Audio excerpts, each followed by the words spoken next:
আসসালামু আলাইকুম। আজকের ক্লাসে আপনাদের সবাইকে স্বাগত জানাচ্ছি। কেমন আছেন সবাই? ওয়ালাইকুম আসসালাম। জি আলহামদুলিল্লাহ ভালো আছি। জি ভালো আছি, আপনারা কেমন আছেন? জি পায়ের ব্যথা কমছে ইনশাল্লাহ। আপনারা কেমন আছেন সবাই? সবাই ক্লিয়ার শুনতে পাচ্ছেন কিনা এবং দেখতে পাচ্ছেন কিনা আমাকে একটু কমেন্ট করে জানাবেন। সবাই ক্লিয়ার শুনতে পাচ্ছেন কিনা দেখতে পাচ্ছেন কিনা একটু কমেন্ট করে জানাবেন, আমি ক্লাস শুরু করে দিব। শতকরার আমরা 11 নম্বর ক্লাসে আছি। আমরা আজকে শুরু করব হচ্ছে 175 নম্বর প্রশ্ন থেকে। 175 প্রশ্ন নাম্বার 175। জি ওয়ালাইকুম আসসালাম। জি আলহামদুলিল্লাহ ভালো আছি, আপনারা কেমন আছেন? পরীক্ষা শেষ করে অনেকদিন পর ক্লাসে আসলাম। আচ্ছা থ্যাংক ইউ ভেরি মাচ, অনেকদিন পর লাইভে যুক্ত হলাম, থ্যাংক ইউ। আচ্ছা আমি শুরু করছি। আমরা শুরু করবো হচ্ছে 175।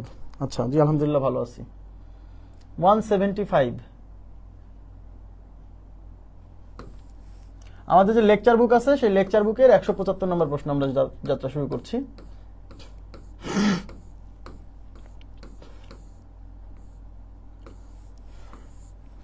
আচ্ছা ক্লিয়ার বলছেন? ক্লাস শুরু হয় 9:15। হ্যাঁ ক্লাস শুরু হয় 9:15, সবাই মনোযোগ দেন। ক্লাস শুরু হয় 9:15, বাট আমি আজকে আমার 4 মিনিট লেট হয়েছে, এই জন্য হয়তো আপনারা টাইমলি লিঙ্কটা পাননি। আমি খুবই দুঃখিত 4 মিনিট লেট করার জন্য, খুবই দুঃখিত। হ্যাঁ আচ্ছা দেখেন, বলছে করিমের বেতন, খুব গুরুত্বপূর্ণ টাইপের প্রশ্ন। দেখেন এটা কি বলছে, করিমের বেতন, করিমের বেতন। আচ্ছা করিমের বেতন খেয়াল করেন, করিমের বেতন রহিমের বেতনের চেয়ে শতকরা 50% বেশি। শতকরা 50% মানে 50%। এই শতকরা 50% মানে কি? শতকরা 50% মানে 50%। তার মানে করিমের বেতন রহিমের বেতনের চেয়ে শতকরা 50% বেশি। Okay fine. বলছে তাদের এক মাসের বেতনের যোগফল 10,000 টাকা। তার মানে করিম এবং রহিম দুইজন মিলে এক মাসে একত্রে 10,000 টাকা পায়। বলছে রহিমের বেতন কত, তার মানে এই 10,000 টাকার মধ্যে রহিমের বেতন কত এটা বের করতে বলছে। আমি আপনাদেরকে অনুপাত যখন পড়াইছিলাম তখন আমি বলছিলাম যে এই টাইপের কোশ্চেনে এই করিম আর রহিম এদের অনুপাত তৈরি করে ফেলবেন। দেখেন এখানে কার বেতনের বর্ণনা দেওয়া, করিমের বেতনের বর্ণনা রহিমের বেতনের সাপেক্ষে। তাহলে কি বলছিলাম, যার সাপেক্ষে বর্ণনা দেওয়া থাকবে তারটা 100 ধরতে হবে, আর যার বর্ণনা দেওয়া থাকবে তাকে অন্যটা ধরতে হবে। তাহলে এখানে করিমের বেতনের বর্ণনা দেওয়া আছে রহিমের বেতনের সাপেক্ষে, তাই রহিমের বেতন আমরা ধরবো 100। তাহলে রহিম ইজ ইকুয়াল টু 100। তাহলে করিম কত হবে বলেন? এই যে করিমের বেতন রহিমের বেতনের চেয়ে শতকরা 50% বেশি, তার মানে করিমের বেতন হবে বেশি শতকরা 50%। তার মানে রহিমের বেতন যদি 100 ধরছেন, তাহলে করিমের বেতন হবে 100-র সাথে 50 যুক্ত করলে 100 প্লাস 50 ইজ ইকুয়াল টু 150। এই পর্যন্ত বুঝছেন কিনা বলেন? এইখান থেকে আমরা করিম আর রহিমের অনুপাত তৈরি করে ফেলবো। আমি রহিম ইস টু করিম লিখি, এই যে রহিম ইস টু করিম, তার মানে রহিম আগে, তাহলে রহিম মানে 100 আর করিম মানে কি? করিম মানে 150। অনুপাত মানে ভাগ না, এই 0 কাটা, 5 দিয়ে কাটেন, 5 দিয়ে কাটলে এটা যাবে 3 বার, 5 দিয়ে এটা কাটলে যাবে 2 বার, তার মানে 2:3। এটুকু বুঝছেন কিনা?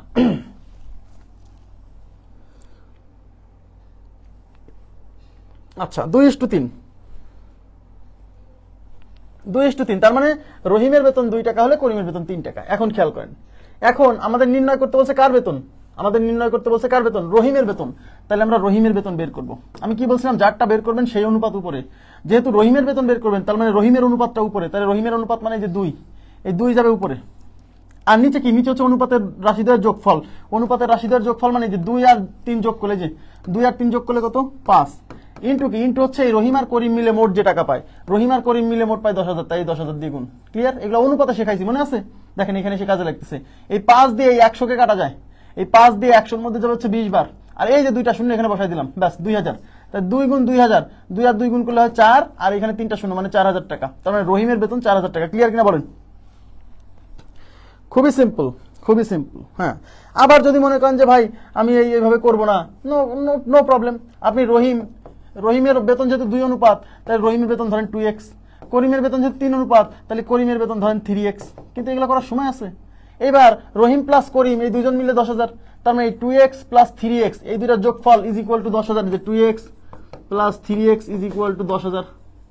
তাহলে এখান থেকে 5x ইজ ইকুয়াল টু 10,000। হ্যাঁ তাহলে x ইকুয়াল টু কত? এই 5 ওই পাশে ভাগ হবে, 5 দিয়ে ভাগ করলে 2,000। তবে x এর ভ্যালু 2,000। এই x এর ভ্যালু এখন এই যে রহিমের বেতন এই যে 2x, এখানে x এর ভ্যালু বসাই দেন, তাই 2 ইনটু x এর মান 2,000, 2,000 গুণ 2 মানে 4,000। কোনো সমস্যা না, আপনি যেভাবে করেন সেইভাবেই হবে, কোনো প্রবলেম নেই। কিন্তু এটা হচ্ছে স্মার্ট মেথড। তাহলে দেখেন অনুপাতের কনসেপ্ট দিয়ে আমরা অঙ্ক সলভ করলাম, সেই অনুপাতের কনসেপ্ট ওখানে পড়ে আসছি। এখন কেউ যদি অনুপাত না পড়ে সরাসরি এখানে এসে ক্লাস করে তখন তার বুঝতে একটু সমস্যা হবে। হ্যাঁ, এই জন্য বলছি ক্লাসের একটা সিকোয়েন্স মেনটেন করবেন। ওকে, আচ্ছা এবার আমি চলে যাচ্ছি পরবর্তী প্রশ্নে। এবার চলে যাবো পরবর্তী প্রশ্নে। দেখেন পরবর্তী প্রশ্ন মানে হচ্ছে 174। এবার তাকান, খুব গুরুত্বপূর্ণ একটা ম্যাথ এখন সলভ করাচ্ছি। এই টাইপের প্রশ্ন পরীক্ষাতে প্রচুর আসে এবং খুবই সহজ। দেখেন কি বলছে, বলছে এ এবং বি এর বেতন একত্রে 2000 টাকা। তার মানে 2000 টাকা হচ্ছে এ এবং বি এর একত্রে বেতন, মানে সোজা কথা এ এবং বি এর বেতনের যোগফল 2000 টাকা। বলছে এ তার বেতনের 95% এবং বি তার বেতনের 85% খরচ করলে উভয়ের সঞ্চয় সমান থাকে। Very good point. এখানে কি বলছে দেখেন, উভয়ের সঞ্চয় সমান থাকে। সঞ্চয় মানে কি? সেভিংস। এই সেভিংস দুইজনের কি থাকে? সমান থাকে। আপনারা আমাকে বলেন, একটু তাকাবেন প্লিজ, আমাকে বলেন এ, একটু মনোযোগ দেন, একবারে করব। এ আমি ধরে নিচ্ছি যে এর বেতন হচ্ছে এ টাকা, এর বেতনকে আমি এ দ্বারা প্রকাশ করতেছি, মানে এর বেতন এ টাকা, আর বি এর বেতনকে আমি বি দ্বারা প্রকাশ করবো, বি এর বেতন বি টাকা ধরে নিলাম।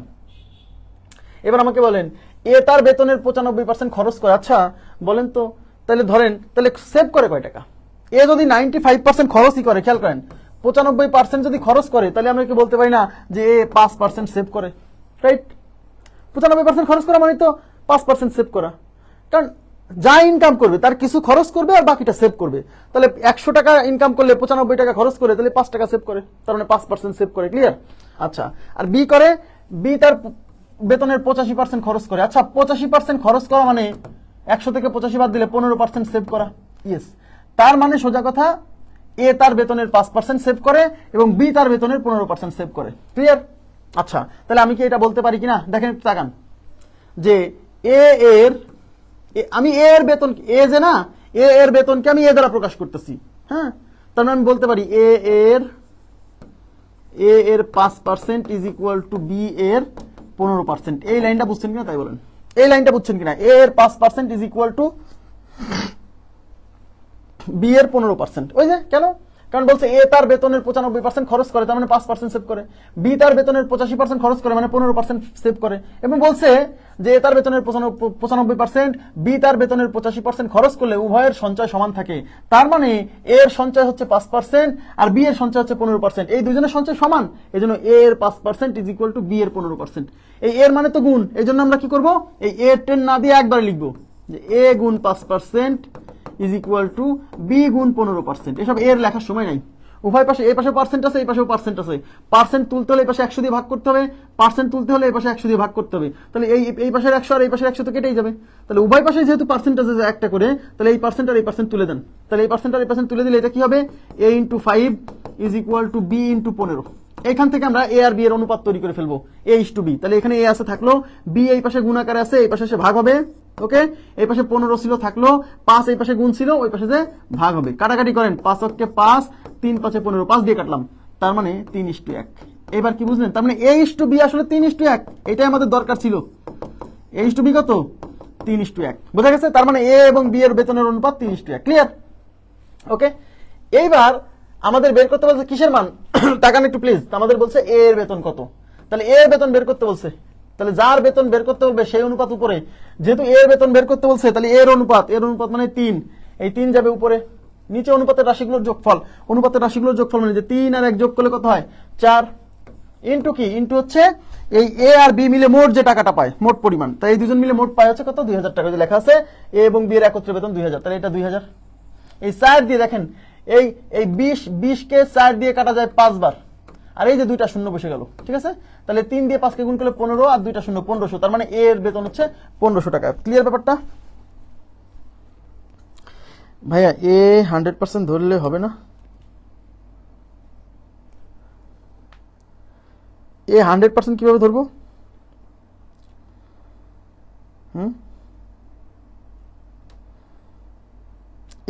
এর ধরেন এর টাকা 100%। হ্যাঁ,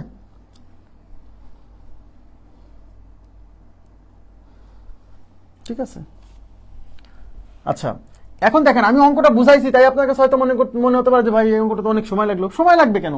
আপনি তো শুরুই করবেন এই যে এই লাইন থেকে, এই লাইন থেকে কাউকে বুঝাবেন। আপনি দেখতে পাচ্ছেন যে এ তার বেতনের 95% খরচ করে, তার মানে এর বেতনের 5%, মানে এ ইন্টু 5%। এবং বি তার বেতনের 85% খরচ করে, তাহলে বি তার সেভিংস করে কত? এ ইন্টু 15%। যেহেতু দুইজনের সেভিংস সমান, তাই এ এর 5% আর বি এর 15%, এই দুটো সমান। এখান থেকে এ আর বি এর অনুপাত তৈরি করে ফেলবো, তারপর সেখান থেকে অঙ্ক সমাধান করে ফেলবো। ঠিক আছে, ওকে। নেক্সটে আমরা চলে যাবো হচ্ছে 237, প্রশ্ন নাম্বার 237। খেয়াল করেন, প্রশ্ন নাম্বার 237।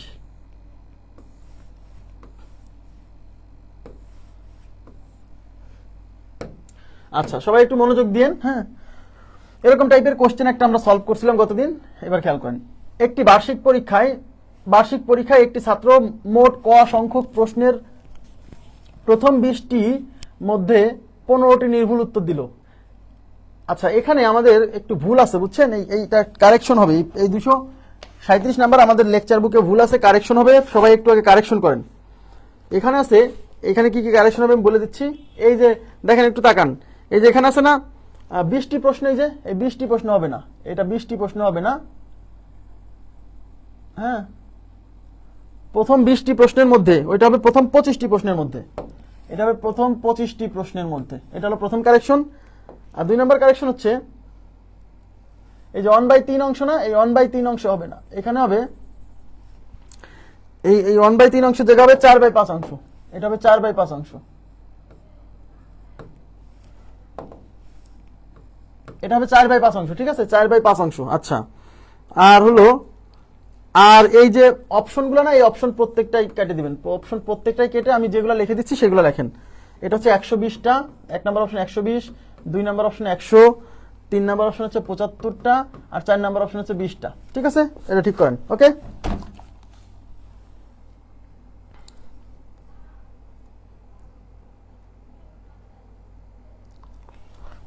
বেতনের অনুপাত। আচ্ছা, সঞ্চয়ের অনুপাত কেন হবে? কত নাম্বার ছিল?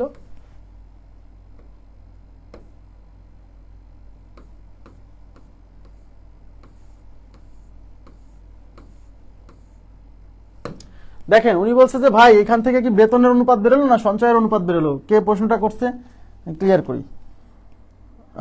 তহমিনা আক্তার ফারজানা। উনি একটা জিনিস খেয়াল করেন, উনি বলছেন যে ভাই এই যে আপনি যেটা করলেন, এখানে তো এ এর 5%, এটা তো সঞ্চয় ছিল, এটা তো বি এর 15%, এটা তো সঞ্চয় ছিল, তাহলে এখান থেকে এটা কি সঞ্চয়ের অনুপাত বেরোলো না বেতনের অনুপাত বেরোলো?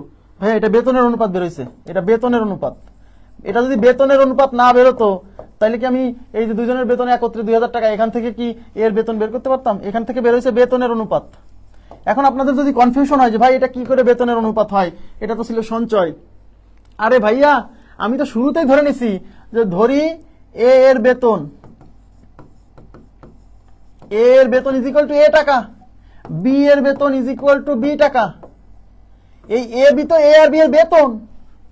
এখন এ যে 5% সেভ করে, এটা কিসের 5%? এটা কিসের 5%? এ যে বেতন পায় সেই বেতনের 5%। তাহলে এ বেতন পাই হলো এ টাকা, তার মানে এ টাকার 5%। তাহলে আমি এখানে কি লিখছি? এই এ মানে তো বেতন বোঝাচ্ছে, এ এর বেতন বোঝাচ্ছে। এটা কি সেভিংস?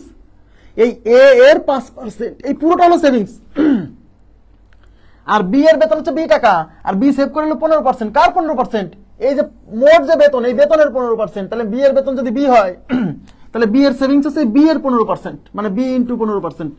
এখন এইটা ক্যালকুলেশন করে এই যে এ ইস টু বি আসলো, আপনি আমাকে বলেন এই এ আর বি কি ধরা ছিল? এই দুজনের সেভিংস থেকে আমরা দুজনের বেতনের অনুপাতে চলে আসছি, কারণ এই এ আর বি কি ধরা ছিল? এই এ এবং বি তো বেতন ধরা ছিল। সুতরাং এখান থেকে যে অনুপাত আসবে এ আর বি, সেটা তো বেতনের অনুপাত আসলো। বুঝলেন না? আমি তো সেভিংস নিয়ে যাত্রা শুরু করছি, কিন্তু লাস্টে তো আমার কি আছে? লাস্টে অনুপাত আছে এ আর বি, আর এ এবং বি কে কি ধরা ছিল? বেতন ধরা ছিল। তার মানে আমার এখান থেকে বেতনের অনুপাত আসছে। হ্যাঁ ভাই, সামনে আগান ভাই, এই ধরনের কথা বলা যাবে না। কারণ একজন মানুষ একটা প্রশ্ন করছে, তার প্রশ্নের উত্তর দিতে হবে না? তার প্রশ্নের তো উত্তর দিতে হবে। ধরেন আপনি বুঝে গেছেন, এখন আপনি বুঝে গেলে আপনাকে একটু অপেক্ষা করতে হবে, কারণ এটা ক্লাসটা তো সবার জন্য। একজন বুঝলো, একজন বুঝলো না, তাহলে তার জন্য কি কথাটা বলতে হবে না? বুঝছেন? আর যদি মনে করেন যে কারো টাইমে মনে হয় যে টাইম কিল হচ্ছে, টাইম কনজিউম হচ্ছে, তাহলে সে রেকর্ড ক্লাস দেখবে। মনে হচ্ছে যে এখানে তো আমি বুঝছি, এটা আমি আবার দেখবো কেন, তাহলে সে ওইটুকু স্কিপ করে চলে যাবে। রেকর্ড ক্লাস দেখার সময় তো আপনি টানতে পারবেন। ঠিক আছে, সামনে আগান এই ধরনের কথা না বলাই, মানে না বলা অনুচিত আর কি, উচিত না। হ্যাঁ, 237 নাম্বার প্রশ্ন চলে যাচ্ছি।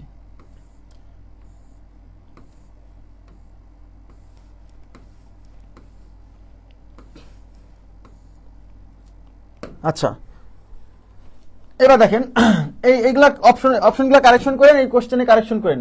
তাহলে বার্ষিক পরীক্ষায় একটি ছাত্র, মানে একজন ছাত্র কি করলো, বার্ষিক পরীক্ষায় একজন ছাত্র মোট ক সংখ্যক প্রশ্ন থেকে প্রশ্নের প্রথম 25টির মধ্যে 15টি প্রশ্নের নির্ভুল উত্তর দিল। বাকি যা প্রশ্ন রইল, এই যে তার মানে টোটাল প্রশ্নের সংখ্যা হচ্ছে ক সংখ্যক, টোটাল প্রশ্নের সংখ্যা হচ্ছে ক সংখ্যক। সেই ক সংখ্যক প্রশ্নের মধ্যে প্রথম যে 25টা প্রশ্ন আছে সেই 25টার মধ্যে থেকে 15টার নির্ভুল উত্তর দিছে, তার মানে 5টা ভুল দিছে, দেখ সমস্যা নেই।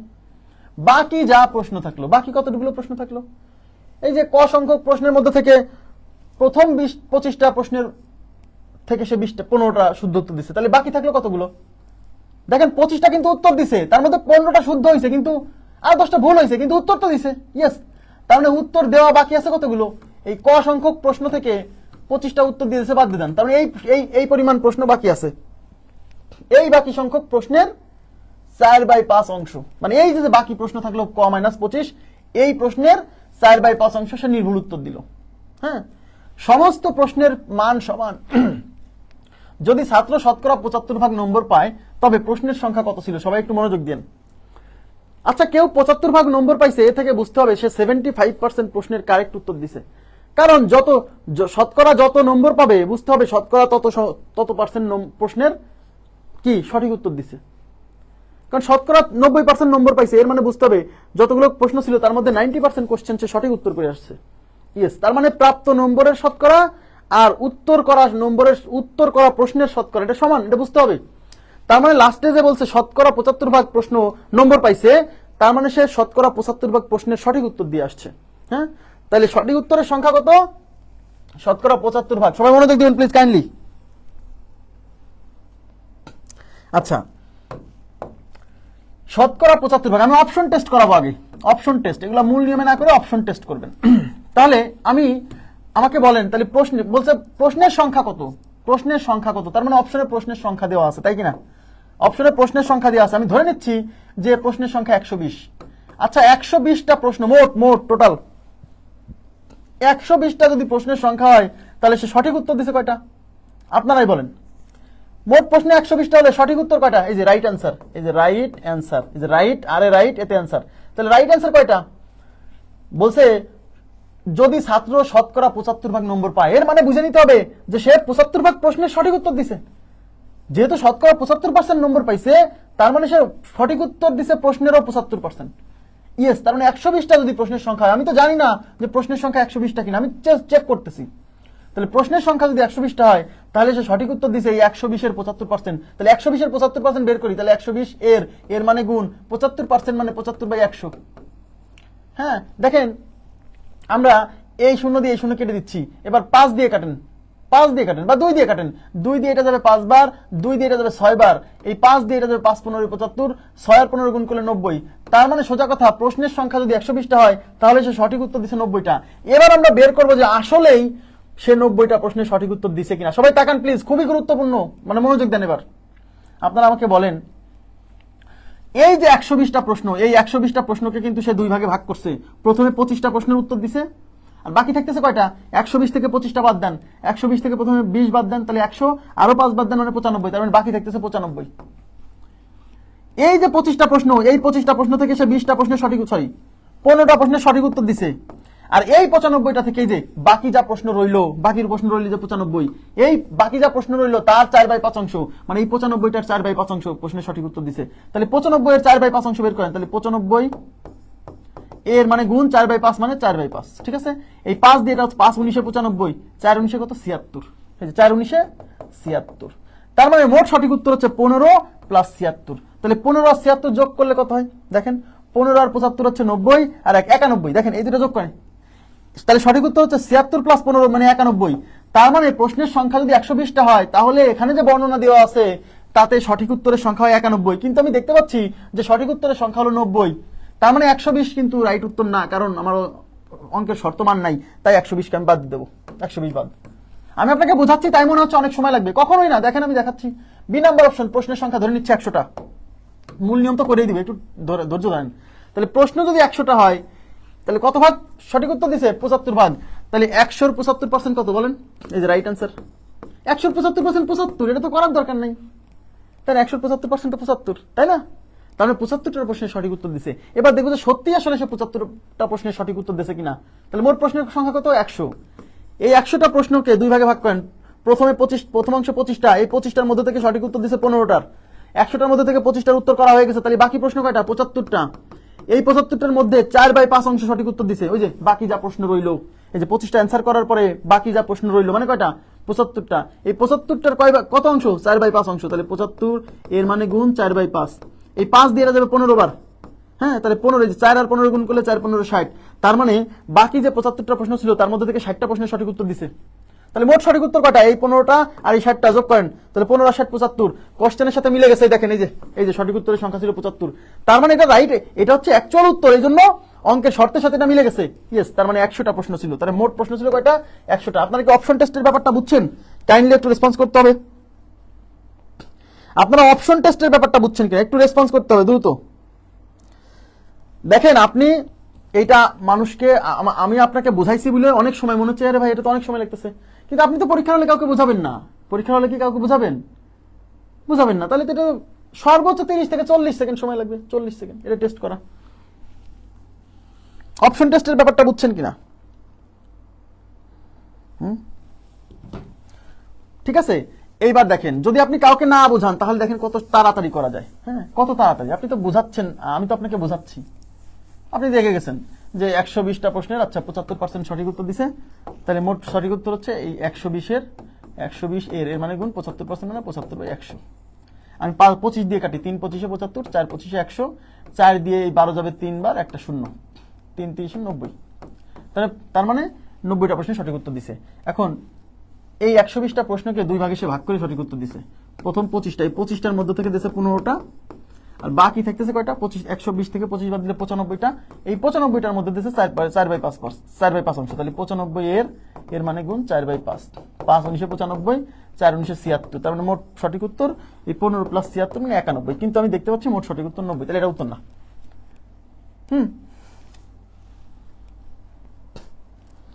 ওকে, আচ্ছা, এবার আমি চলে যাচ্ছি, এটা মূল নিয়মে করে দিই। এটা যদি একটা অংশ আমি মূল নিয়মে করে দিয়েছিলাম এর আগে, তাও করে দিচ্ছি। তাহলে মোট প্রশ্নের সংখ্যা কয়টা? মোট প্রশ্নের সংখ্যা কিন্তু দেওয়া আছে ক সংখ্যক প্রশ্ন। তাহলে টোটাল প্রশ্নের সংখ্যা কয়টা? ক সংখ্যক প্রশ্ন, তাই না? তাইলে আমি যদি বলি, দেখেন এদিকে তাকান, মোট সঠিক উত্তর, মোট নির্ভুল উত্তর, এই যে একবারে মোট নির্ভুল উত্তর কয়টা ইজ ইকুয়াল টু, প্রথম হচ্ছে কয়টা বলেন? প্রথম হচ্ছে 15টা। এই যে প্রথম 25টা অ্যান্সার করছে তার মধ্যে 15টা নির্ভুল। তারপরে কয়টা? এই যে প্রথম 25টা অ্যান্সার করার পরে প্রশ্ন বাকি আছে কয়টা? মোট ক সংখ্যক প্রশ্ন হলে প্রথমে 25টা অ্যান্সার করছে, তাহলে বাকি আছে ক মাইনাস 25। এই যে ক মাইনাস 25 এই প্রশ্ন বাকি আছে, এই ক মাইনাস 25-এর 4/5 অংশ। তাহলে ক মাইনাস 25-এর মানে বাকি যা প্রশ্ন থাকলো, বাকি প্রশ্ন থাকলো ক মাইনাস 25 না? ইয়েস, এই বাকি প্রশ্নের কত অংশ? 4/5 অংশ।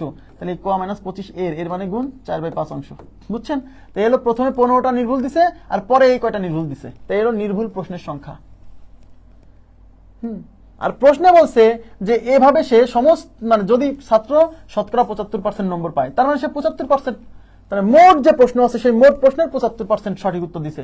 তাহলে মোট প্রশ্ন ক, তাহলে ক এর মানে গুণ 75% মানে 75/100। এটা কি? এটা কিন্তু মোট সঠিক উত্তর। এইটা কি? এটাও মোট সঠিক উত্তর। তাহলে এটাও মোট সঠিক উত্তর, এইটাও মোট সঠিক উত্তর। তাই প্রশ্ন মতে এইটা ইজ ইকুয়াল টু এইটা। এটা সমাধান করে কর মান বের করতে হবে। তাহলে প্রশ্ন মতে খুবই সিম্পল, বুঝছেন? লিখিত পরীক্ষা আসলে এরকম করবেন। এই যে তাহলে ক 15 প্লাস ক মাইনাস 20, ক মাইনাস 20 কেন? ক মাইনাস 25, ক মাইনাস 25 গুণ 4/5, হ্যাঁ, ইজ ইকুয়াল টু এই যে ক ইন্টু 75 ডিভাইডেড বাই 100। এটা সমাধান করতে হবে। এটা সমাধান করে যা আসবে তাই। ঠিক আছে, এখানে লসাগু কত? লসাগু এই যে 5, 5 15 75 প্লাস এই 5 আর এই 5 কাটা। এবার 4 দিয়ে ক কে গুণ করলে 4 ক মাইনাস 4 25 100, আর এই পাশে থাকতেছে কত? এটা 25 দিয়ে কাটলে 4 25 100, 3 25 75, তাহলে 3 ক বাই 4, তাহলে 3 ক বাই 4 আর গুণ করে দেন। আচ্ছা, এই 75, তাহলে উপরে থাকতেছে 4 ক, এই যে 4 ক, এই 75 থেকে মাইনাস 100 গেলে minus 25 divided by 5 is equal to 3 ক বাই 4। এবার আর গুণ করবেন। আড়াআড়ি গুণ করে কগুলো এক পাশে নিয়ে আসবেন। তাহলে দেখেন এই 4 দিয়ে এটাকে গুণ করলে 16 ক মাইনাস 4 25 100 ইজ ইকুয়াল টু 3 পাশে 15 ক। আচ্ছা এবার এই 15 ক এই পাশে নিয়ে আসবো, তাহলে এই 15 ক এই পাশে প্লাস আছে, এই পাশে মাইনাস হবে, আর এই মাইনাস 100 এই পাশে নিয়ে যাবো, তাহলে এই পাশে আছে 16 ক, এটা এই পাশে আসলে মাইনাস 15 ক ইজ ইকুয়াল টু মাইনাস 100 এই পাশে গেলে প্লাস 100, তাহলে 16 ক থেকে 15 ক গেলে শুধু ক ইজ ইকুয়াল টু 100, আর ক মানে প্রশ্নের সংখ্যা, তাহলে মোট প্রশ্নের সংখ্যা হচ্ছে 100টি। আশা করি বুঝতে পারছেন, ক্লিয়ার? দেখেন আচ্ছা এবার 37 পর আমি চলে যাবো 203। এখন খুব গুরুত্বপূর্ণ একটা টাইপ শুরু হচ্ছে, এই টাইপের প্রশ্ন ইদানিং প্রচুর আসতেছে পরীক্ষায়। হ্যাঁ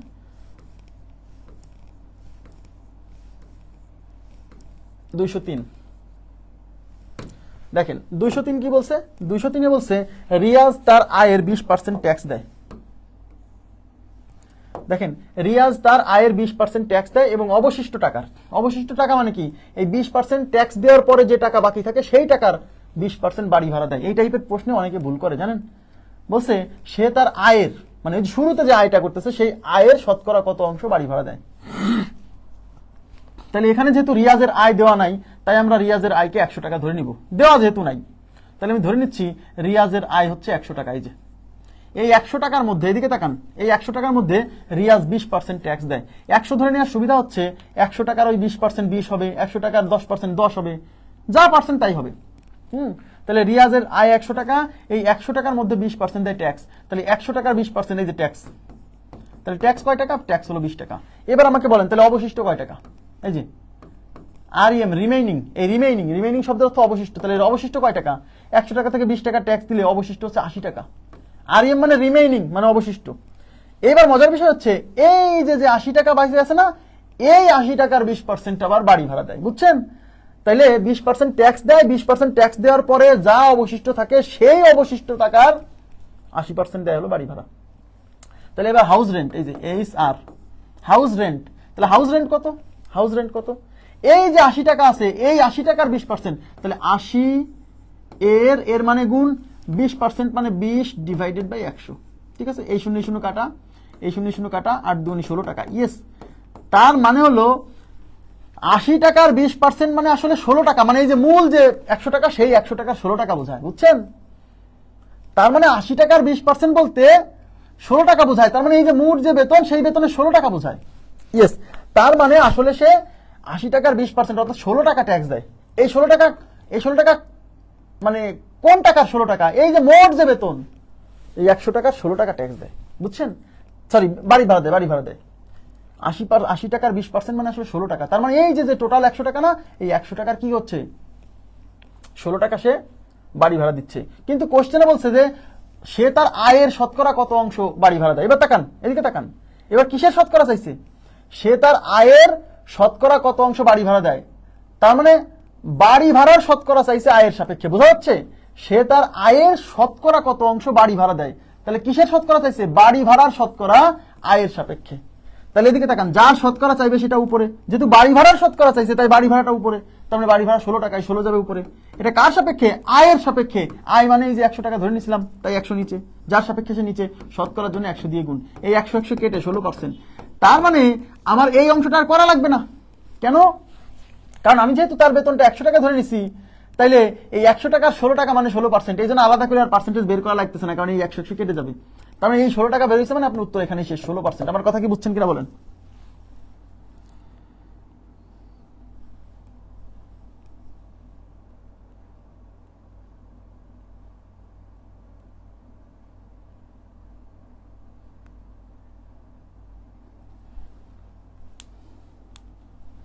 বোঝা গেছে কি? এই জায়গায় অনেকে বোঝে না যে ভাই এখানে 16 টাকা মানে যে 16%, কি করে বুঝলেন? আরে ভাই তার আয়ের শতকরা কত, তার মানে এই 16 টাকা এই ইনকামের সাপেক্ষে কত, তাই ইনকাম যদি 100 টাকা তাহলে 100 সাপেক্ষে 16 মানে 16%, 100 সাপেক্ষে 30 মানে 30%, 100 সাপেক্ষে যা হবে সেটাই তত পার্সেন্ট, এই জন্য। আচ্ছা এটা কত গেল, 203। 203 এর পরে আমরা সলভ করবো হচ্ছে 204। খুবই সিম্পল কোশ্চেন কিন্তু খুব ইম্পর্টেন্ট। দেখেন এখানে কি বলছে, এখানে বলছে if 40% of the workers are graduate and of them 50% are male। আচ্ছা কি বলছে দেখেন, যদি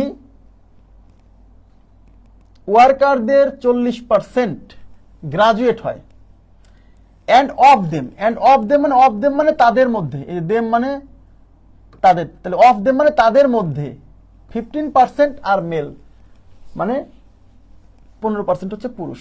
তাহলে what percent of the worker are male and graduate, তাহলে মোট যে মানে কর্মচারী আছে বা ওয়ার্কার আছে তাদের কত পার্সেন্ট মেল অ্যান্ড গ্রাজুয়েট, মানে পুরুষ এবং গ্রাজুয়েট। তাহলে দেখেন আমি ধরে নিব, তাহলে এখানে মোট কিন্তু এদিকে তাকান, মোট ওয়ার্কারের সংখ্যা কিন্তু দেওয়া নাই, যেহেতু মোট ওয়ার্কারের সংখ্যা দেওয়া নাই আমরা ধরে নিব মোট ওয়ার্কারের সংখ্যা 100 জন। 100 জন, এতে সুবিধা আছে, লাস্টে যায় পার্সেন্টেজ আলাদা করে বের করতে হয় না, বুঝছেন। এবার 40% of the worker are graduate, এদিকে তাকান, এই যে গ্রাজুয়েট, যেটা গ্রাজুয়েট কত পার্সেন্ট, 40%, মানে 100 জনের 40%, 100 জনের 40% মানে 40 জন, ব্যাস। নন গ্রাজুয়েট আমার লাগবে না, কারণ নন গ্রাজুয়েটের সংখ্যা তো চাইনি। অ্যান্ড অফ দেম মানে এই গ্রাজুয়েটদের মধ্যে, এই মানে এই 40 জনের মধ্যে 15% আর মেল, তার মানে এই 40 জনের মধ্যে এই যে গ্রাজুয়েট যে 40 জন, এই গ্রাজুয়েট 40 জনের মধ্যে 15% হচ্ছে মেল, তার মানে এই 40-এর 15% মেল, তার মানে মেল ইকুয়াল টু, আচ্ছা তাহলে এই গ্রাজুয়েটদের মধ্যে মেল হচ্ছে 40%, তাহলে এই যে 40%, তাহলে আচ্ছা তাহলে মেল, তাহলে মেল ইকুয়াল টু কি, মেল ইকুয়াল টু এই 40-এর 15%, তাহলে 40 এর মানে গুণ 15% মানে 15/100, এই 0 কাটা, দেখেন, আচ্ছা সমস্যা নেই, 5 দিয়ে কাটেন, 5 দিয়ে যাবে 2 বার, 5 দিয়ে যাবে 3 বার, এটা দিয়ে যাবে 2 বার, 3 দুগুণে 6, হ্যাঁ 6 জন, তাহলে এই 6 জন কি, এই 6 জন হচ্ছে মেল। আচ্ছা এই 6 জনকে গ্রাজুয়েট না, ইয়েস, কারণ এই যে 6 জন বের হয়েছে, এই 6 জন তো এই গ্রাজুয়েট 40 জনের মধ্যে থেকে, তার মানে এরা তো অলরেডি গ্রাজুয়েট, এই যে 40 জন গ্রাজুয়েট ছিল, সেই 40 জন গ্রাজুয়েটের মধ্যে 6 জন হচ্ছে মেল, তার মানে এই যে 6 জন এরা মেল, আবার এরা কিন্তু গ্রাজুয়েট থেকে আসছে, তার মানে এই 6 জনই হচ্ছে মেল প্লাস গ্রাজুয়েট, ইয়েস। তার মানে এই যে 6 জন, মানে এই মোট জনসংখ্যার 6 জন হচ্ছে মেল প্লাস গ্রাজুয়েট, তাহলে male plus graduate is equal to এই 6 জন, কার 6 জন, এই যে মোট যে জনসংখ্যা 100 এর 6 জন মানে 6%, তাহলে আমাদের উত্তর হচ্ছে 6%, ক্লিয়ার।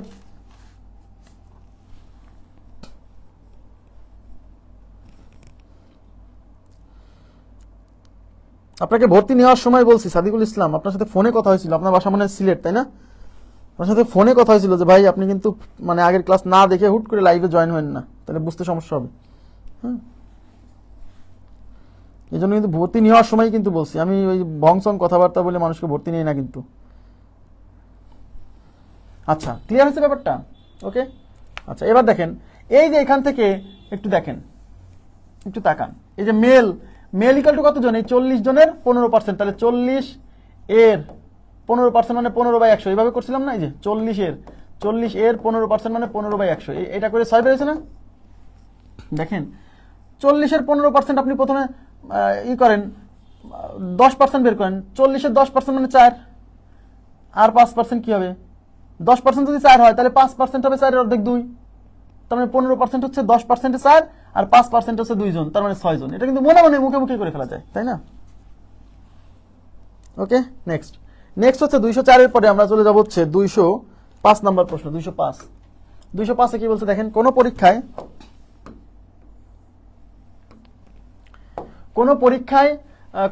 মোট পরীক্ষার্থী 40% ছাত্রী, আচ্ছা তাহলে মোট যে পরীক্ষার্থী তার মধ্যে 40% হচ্ছে ছাত্রী, পরীক্ষায় ছাত্রীদের পাশের হার 40% এবং ছাত্রদের পাশের হার 60% হলে মোট পাশের হার কত। এখানে কি এই স্কুলে মোট শিক্ষার্থীর সংখ্যা কত দেওয়া আছে, যেহেতু মোট শিক্ষার্থীর সংখ্যা দেওয়া নাই তাহলে আমরা 100 ধরে যাত্রা শুরু করব। ধরে নিচ্ছি একটা স্কুলে মোট শিক্ষার্থীর সংখ্যা 100, মোট পরীক্ষার্থী 100, তার মধ্যে এদিকে তাকান, এই যে ফিমেল স্টুডেন্ট কতজন, ফিমেল স্টুডেন্ট হচ্ছে 40 জন, এই যে 40 জন। আচ্ছা ফিমেল যদি 40 জন হয় তাহলে 40%, তাহলে বাকিরা কি, বাকিরা হচ্ছে মানে মেল স্টুডেন্ট, মানে ছাত্র আর কি, স্টুডেন্ট, ছাত্রী হচ্ছে 40 জন, তাহলে ছাত্র কয়জন বলেন, এই যে মেল স্টুডেন্ট, হ্যাঁ 100 থেকে 40 বাদ দেন মানে 60 জন, ক্লিয়ার। এবার আমাদের ছাত্রছাত্রী দুইটাই লাগবে, তাই দুইটাই লিখছি, হ্যাঁ। এবার হচ্ছে 40% ছাত্রী, পরীক্ষায় ছাত্রীদের পাশের হার হচ্ছে 40%, তাহলে এই যে 40 জন ছাত্রী, এই 40 জনের 40% হলো পাশের হার, ছাত্রীদের পাশের হার 40%, তাহলে এই যে ছাত্রী 40 জন আছে, এই 40 জনের 40% হচ্ছে ছাত্রীদের পাশের হার, তাহলে এই ছাত্রীদের মধ্যে কয়জন পাস করছে বের করতে পারবেন না, এই 40 জনের মধ্যে কয়জন পাস, তাহলে 40 জনের এই 40 এর মানে গুণ কয় পার্সেন্ট, 40%, তার মানে 40/100, এই 0 কাটা, এই 0 কাটা, 4 4 16 জন, তার মানে সোজা কথা 100 জনের মধ্যে 40 জন ছাত্রী, সেই 40 জনের মধ্যে আবার 16 জন পাশ করছে। বুঝছেন? এই 16 জন কি 100 জনের মধ্যে নাই? ইয়েস। তার মানে ছাত্রীদের পাশের হচ্ছে, আচ্ছা দেখেন এখন এই যে ছাত্র আছে 60 জন, এই ছাত্র 60 জনের মধ্যে ছাত্রদের পাশের আর 60%, তার মানে এই ছাত্রদের মধ্যে পাশ করছে কয়জন? এই 60 জনের 60%, 60 এর মানে গুণ এই 60 এর 60%, তাহলে 60% মানে 60/100। এই 0 কাটা, এই 0 কাটা, 6 6 36। তার মানে ছাত্রদের পাশ করছে 36 জন আর ছাত্রীদের পাশ করছে 16 জন। তাহলে মোট পাশ কত? মোট পাশ হচ্ছে 36 + 16, তাহলে মোট টোটাল পাশ, এই যে টোটাল পাশ 16 + 36, তাহলে 52 জন।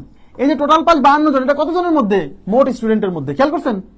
পাস বা ফেলের শতকরা বের করতে হয় তো মোট স্টুডেন্টের সাপেক্ষে। তাহলে এই যে 52 জন মানে মোট স্টুডেন্টের মধ্যে, মানে 100 জনের মধ্যে, তাহলে 100 জনের মধ্যে 52 জন মানে 52%, তাহলে উত্তর হচ্ছে 52%। শেষ। খুবই সিম্পল।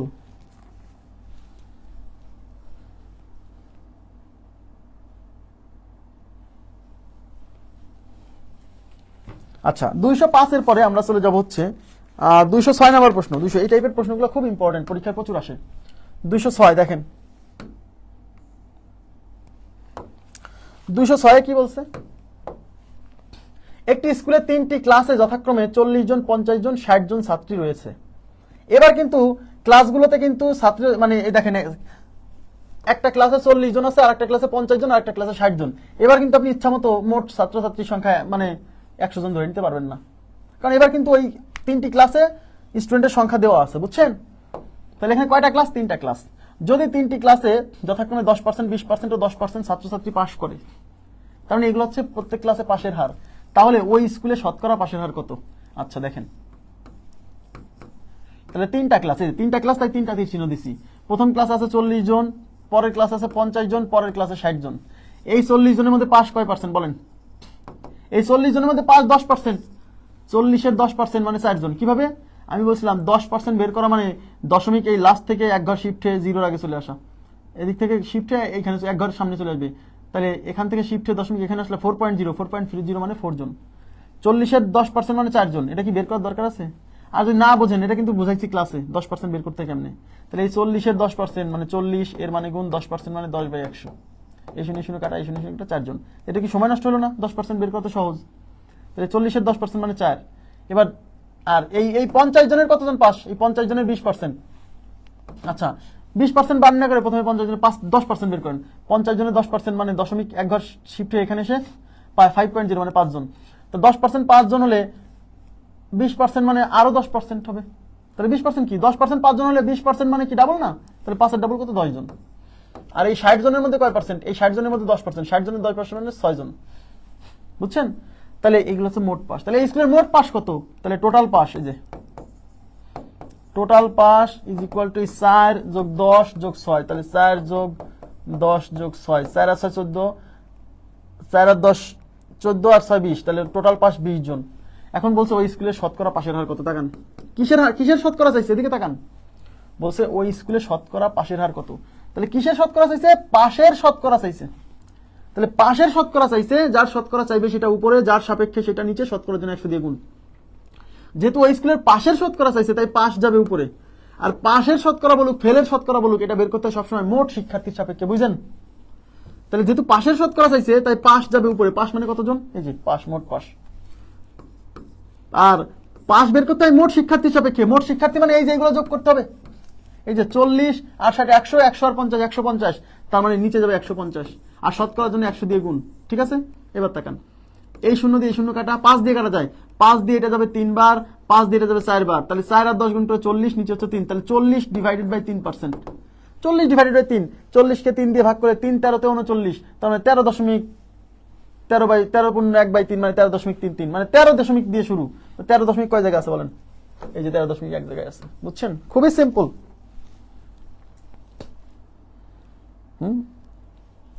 আরে ভাই 40/3, 3 13 তে 39, তাহলে 13 দিয়ে শুরু হবে, তাহলে 13-র পরে 1/3 থাকবে, তাই না? এটাকে 40/3 মানে 3 13 তে 39, আর 40 থেকে 39 থাকে 1 না, আর 1 এর নিচে আছে 3, তার মানে 1/3, তাহলে 13 পূর্ণ 1/3%, তাই 13 পূর্ণ 1/3, 1/3 মানে 0.33 না, তাই 13.3333। ক্লিয়ার?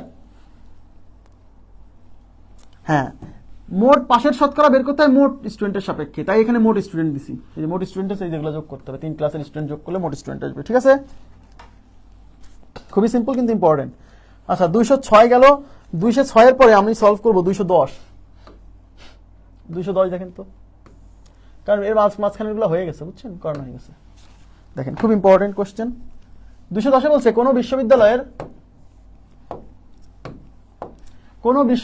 80% শিক্ষার্থী আবাসিক হলে অবস্থান করে এবং হলের সৌভাগ্যবান 60% শিক্ষার্থী একক কক্ষ পায়। একক কক্ষ মানে হচ্ছে সিঙ্গেল রুম, বুঝছেন? তাহলে সবাই তো সিঙ্গেল রুম পায় না, সৌভাগ্যবান মানে যারা সৌভাগ্যবান তারাই কেবল একক কক্ষ পায়, সিঙ্গেল রুম পায়। যদি সৌভাগ্যবান শিক্ষার্থীর সংখ্যা 2500 জন হয়, তবে ওই বিশ্ববিদ্যালয়ের মোট শিক্ষার্থী কতজন? এখানে মানুষ যে ভুল করবে সেটা হচ্ছে, এখানে দেখবে যে সৌভাগ্যবান 60%, এদিকে তাকান, সৌভাগ্যবান শিক্ষার্থী কয় পার্সেন্ট? 60%, তাই না?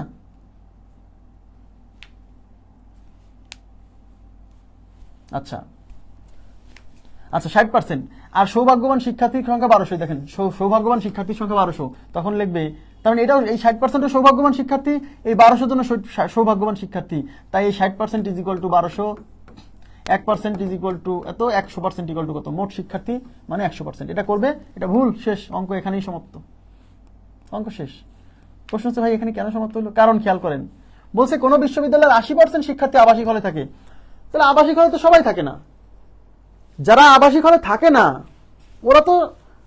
ওরা তো সৌভাগ্যবান হওয়ার সম্ভাবনাই নাই। কারণ মানে আবাসিক এবং হলের সৌভাগ্যবান 60% শিক্ষার্থী একক কক্ষ পায়। তার মানে হলে যে শিক্ষার্থীগুলো থাকতেছে তাদের মধ্যে 60% হলো একক কক্ষ পাইছে। তার মানে হলে তো সবাই থাকছে না, তাহলে হলে থাকতেছে কতজন? 80%। তার মানে হলে যে কয়জন থাকে সেই লোক সংখ্যার 60% হলো সৌভাগ্যবান। তা আপনি যদি সরাসরি 60% লেখেন, তার মানে এটা দ্বারা বোঝায় যে মোট শিক্ষার্থীর 60%, না, মোট শিক্ষার্থীর না। ইয়েস, তাই মানে এইভাবে অ্যাপ্রোচ করা যাবে না। তাহলে আমি ধরে নিবেন যে টোটাল শিক্ষার্থী 100 জন, ধরে নিলাম টোটাল শিক্ষার্থী 100 জন, কারণ এখানে তো টোটাল শিক্ষার্থীর সংখ্যা দেওয়া নাই, তাহলে টোটাল শিক্ষার্থী 100 জন। এই 100 জনের মধ্যে এদিকে তাকান, আবাসিক হলে অবস্থান করে, যে আবাসিক রেসিডেন্সিয়াল শিক্ষার্থীর সংখ্যা কত? এই যে আবাসিক, আচ্ছা আবাসিক লিখে দেন।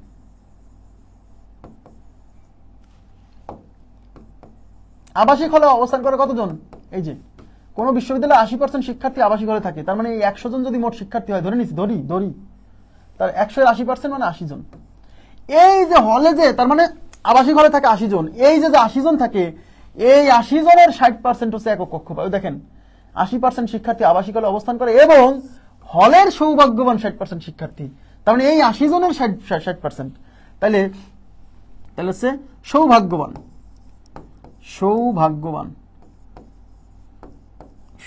কতজন? এই 80 জনের 60%, তাহলে 80 এর মানে গুণ 60% মানে 60/100। এই 0 কাটা, এই 0 কাটা, 8 64। তার মানে হচ্ছে এই 80 জনের মধ্যে 64 জন হচ্ছে সৌভাগ্যবান। হ্যাঁ, আমার কথা কি বুঝছেন? যদি সৌভাগ্যবান শিক্ষার্থীর সংখ্যা 2500 হয়, এদিকে তাকান, তার মানে এই যে এদিকে তাকান, এই যে 64 জন, এই 64 জন হচ্ছে সৌভাগ্যবান। এই 64 জন কত জনের মধ্যে?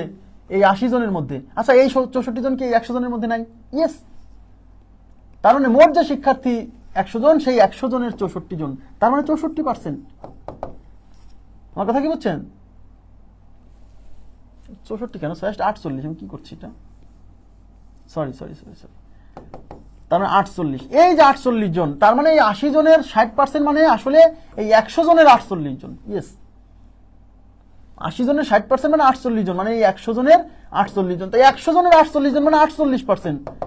তার মানে এই 80 জনের 60% মানে অ্যাকচুয়ালি মোট শিক্ষার্থীর 48% হচ্ছে সৌভাগ্যবান, আর সৌভাগ্যবান শিক্ষার্থীর সংখ্যা দিয়ে আছে 12%। ইয়েস, তার মানে এই 48% হচ্ছে মোট শিক্ষার্থীর মধ্যে সৌভাগ্যবান, আর এই 1200 জন মোট শিক্ষার্থীর মধ্যে সৌভাগ্যবান, বুঝছেন? তাহলে এই 48% ইজ ইকুয়াল টু 1200 জন, তাহলে 48% ইজ ইকুয়াল টু 1200 জন, 1% is equal to 1200 divided by 48, আর মোট শিক্ষার্থী চাইছে, তার মানে মোট শিক্ষার্থী মানে 100%, তাহলে 100% is equal to 1200 into 100 divided by 48।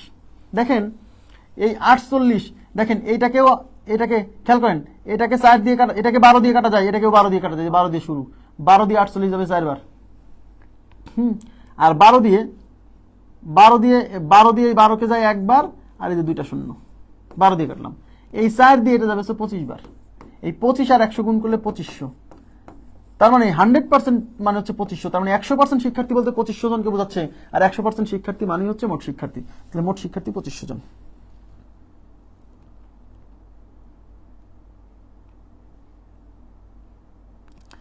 বোঝা গেছে বিষয়টা? ইয়েস, এটা বুঝতে হবে। হ্যাঁ, যে 60% শিক্ষার্থী সৌভাগ্যবান, এটা মোট শিক্ষার্থীর না, হলে যারা অবস্থান করতেছে তাদের 60%। তাহলে হলে থাকতেছে টোটাল শিক্ষার্থী 100 জন হলে হলে থাকতেছে 80 জন, এই 80 জনের 60% মানে 48 জন। তার মানে এই মোট শিক্ষার্থী 100 জনের 48 জন, মানে 48% হলো ভাগ্যবান। ইয়েস, এই 48% মানে 1200 জন। ঠিক আছে, ওকে, ক্লিয়ার? কনসেপ্ট ক্লিয়ার কিনা?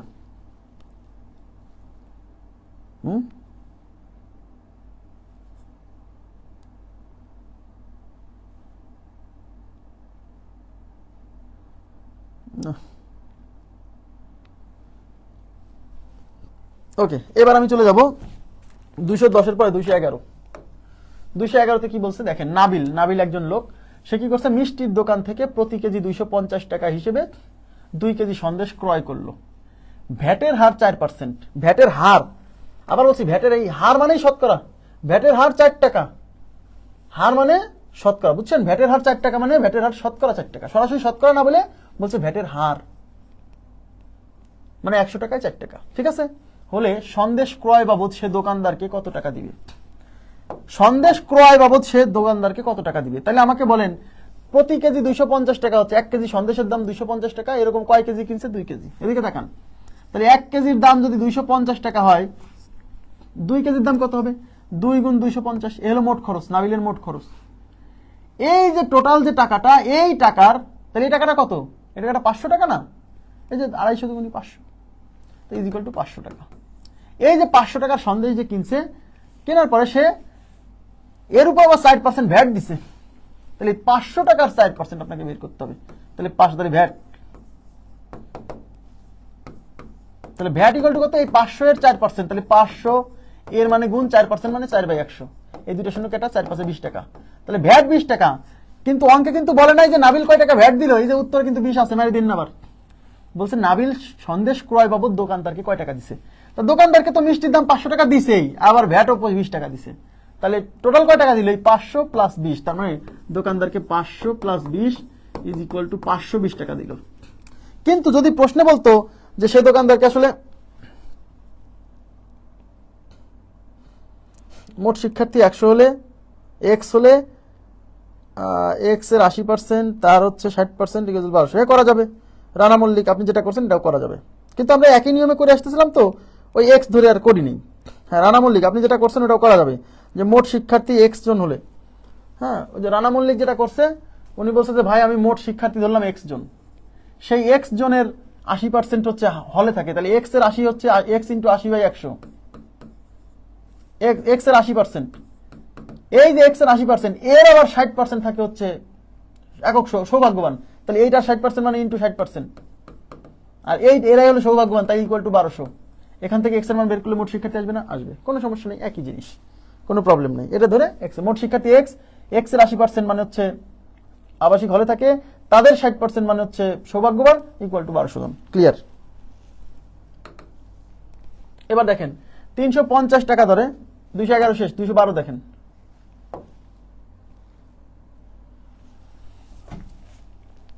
212, 210, 211, হ্যাঁ 212তে বলছে 350 টাকা দরে 3 কেজি মিষ্টি কিনে 4 টাকা হারে ভ্যাট দিলে মোট ভ্যাট কত? এবার কি চাইছে? এবার চাইছে মোট ভ্যাট কত। এবার কিন্তু বলে নাই যে দোকানদারকে সে মিষ্টি কেনা বাবদ মোট কত টাকা দিছে, এবার চাইছে ভ্যাট। তাহলে আপনি আমাকে বলেন 1 কেজি মিষ্টির দাম হচ্ছে 350 টাকা, খেয়াল করেন 1 কেজি মিষ্টির দাম 350 টাকা, এরকম কয় কেজি কিনছে? 3 কেজি, তাহলে 3 কেজির মোট দাম কত হবে? 350 গুণ 3, এটা তো মিষ্টির মোট দাম। এই মোট দামের উপর 4% ভ্যাট। শোনেন, এটাকে গুণ করে একটা বড় সংখ্যা আসবে, দরকার নাই, আমার তো পুরোটা লাগতেছে না, এটা হচ্ছে মোট দাম। এই মোট দামের কয় পার্সেন্ট? এই দামটার 4%, ঠিক আছে? তাহলে 350, তাহলে এটা এর মানে গুণ 4% মানে 4/100, এটাই তো ভ্যাট। আমার তো আলাদা করে এই 3 আর 350 গুণ করে একটা অ্যামাউন্ট আসবে, তার 4% বের করার দরকার কি? 1 কেজির দাম 350, 1 কেজির দাম 350, 1 কেজির দাম 350, 3 কেজির দাম 3 গুণ 350, এই 3 গুণ 350 এটা গুণ না করে এই টোটাল অ্যামাউন্টের 4% ভ্যাট, তাই এইটা এর মানে গুণ 4% মানে 4/100। এবার ক্যালকুলেশন করলে যা আসবে তাই, এই শূন্য দিয়ে শূন্য কাটা, 2 দিয়ে কাটেন, 2 দিয়ে এটা যাবে 2 বার, 2 দিয়ে এটা যাবে 5 বার, এই 5 দিয়ে এই 35 যাবে 7 বার। দেখেন 3 সাথে 21, 21 দুগুণে 42, তাহলে আমাদের উত্তর হচ্ছে ভ্যাট হচ্ছে 42 টাকা। ক্লিয়ার? 42 টাকা।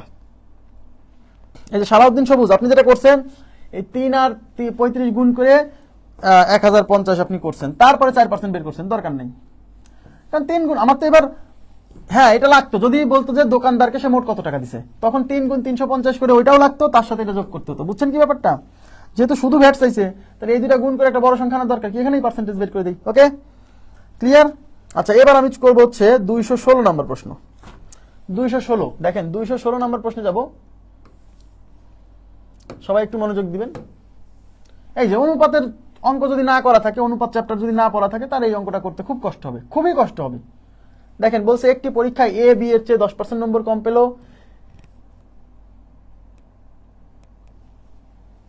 বি সি এর চেয়ে 25% নম্বর বেশি পেল। আচ্ছা, এখানে একটু কারেকশন আছে, যে এইখানে একটু প্লিজ, এই যে এটা একটু এক্সেস হয়ে গেছে, হ্যাঁ এই এর কথাটা হবে না, আমি একটু কারেকশন করেছি, বি সি এর চেয়ে, আমি একটু কারেকশন করবো, একটু দাঁড়ান, আমি একটু কলমটা নিয়ে কারেকশনটা করে দিই, আমার বইও কারেকশন করে রাখি, কারণ এই বইটা তো আবার রিপ্রিন্ট দিতে হবে পরবর্তীতে। কত নাম্বার? 216 নম্বর প্রশ্নে একটু কারেকশন আছে।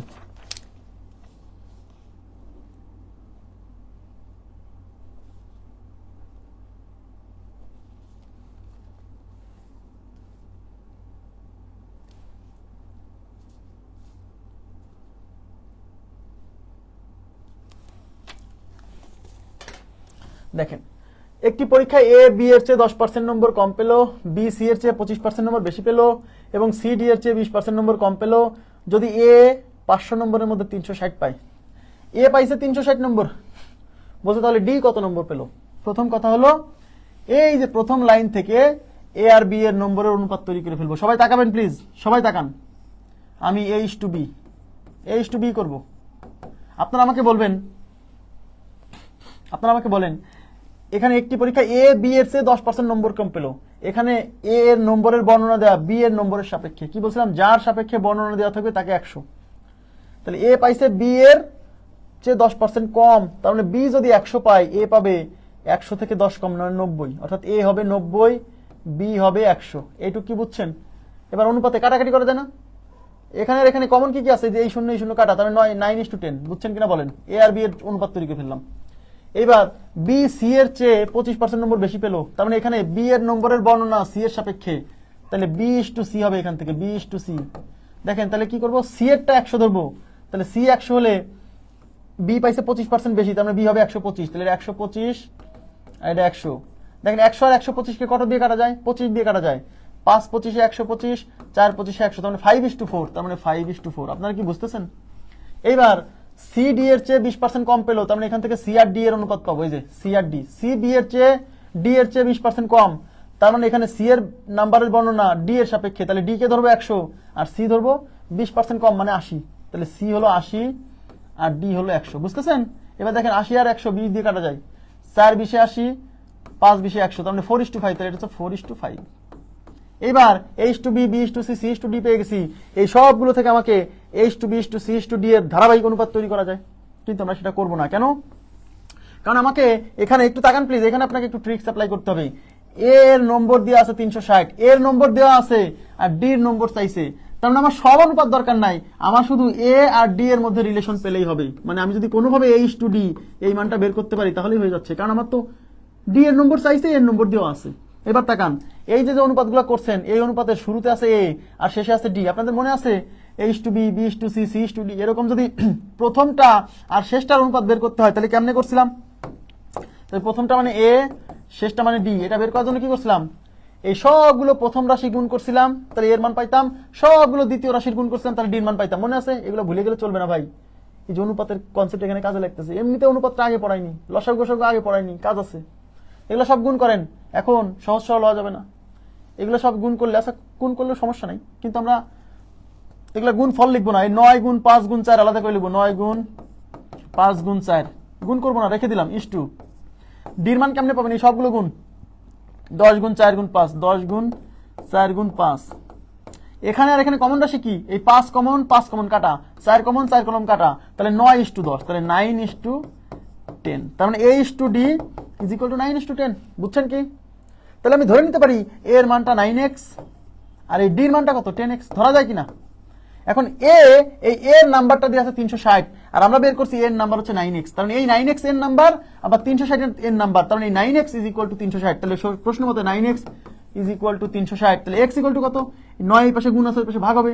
তাহলে 360 কে 9 দিয়ে ভাগ করলে 4 9 36, এই যে 4 9 36 মানে 40। ঠিক আছে, তার মানে x এর ভ্যালু 40। এই x এর ভ্যালুটা এখন এখানে বসাই দিলে যে d এর নাম্বার হচ্ছে 10x, তাহলে অতএব d ইকুয়াল টু 10x। তাহলে 10 ইনটু 40, তার মানে 400, তার মানে ডি পাইছে 400 নম্বর। বুঝছেন কিনা বলেন?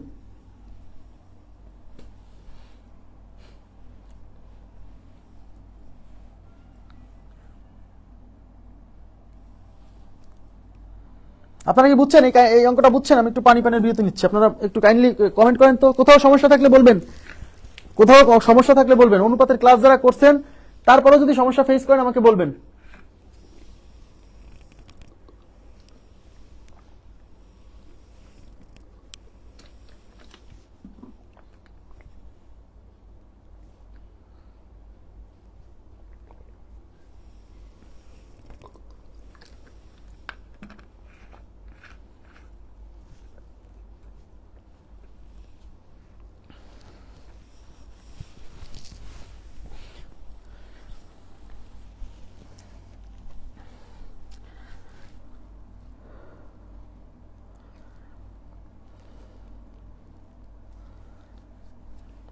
কাকে 100 ধরতে হবে সেটা যে কত গুরুত্বপূর্ণ, এটা যদি না বোঝে তাহলে তার যে কি কষ্ট হবে। হ্যাঁ,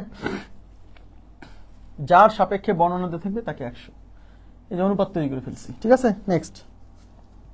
আচ্ছা, বুঝতে পারছেন, থ্যাংক ইউ ভেরি মাচ। এটা 216, 216 পরে আমি চলে যাব 224। 224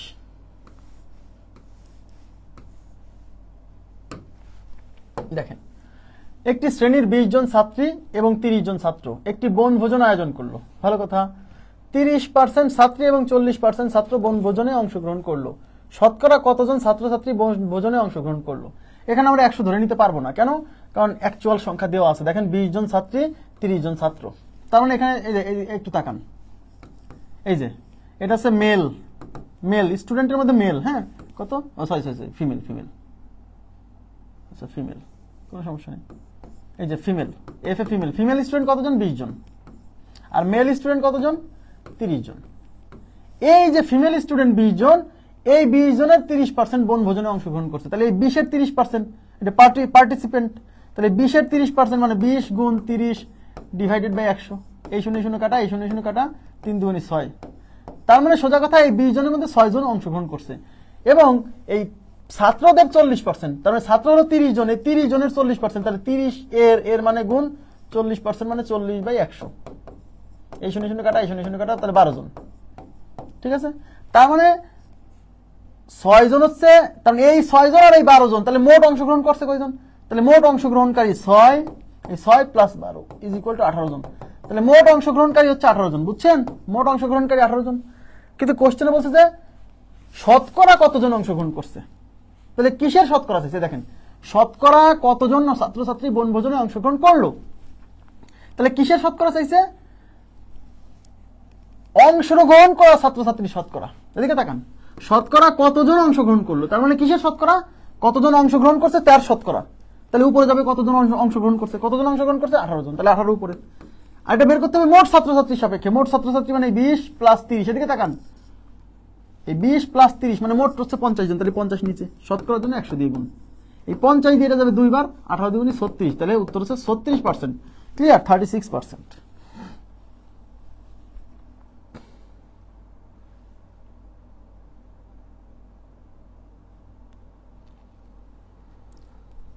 ওকে, নেক্সট।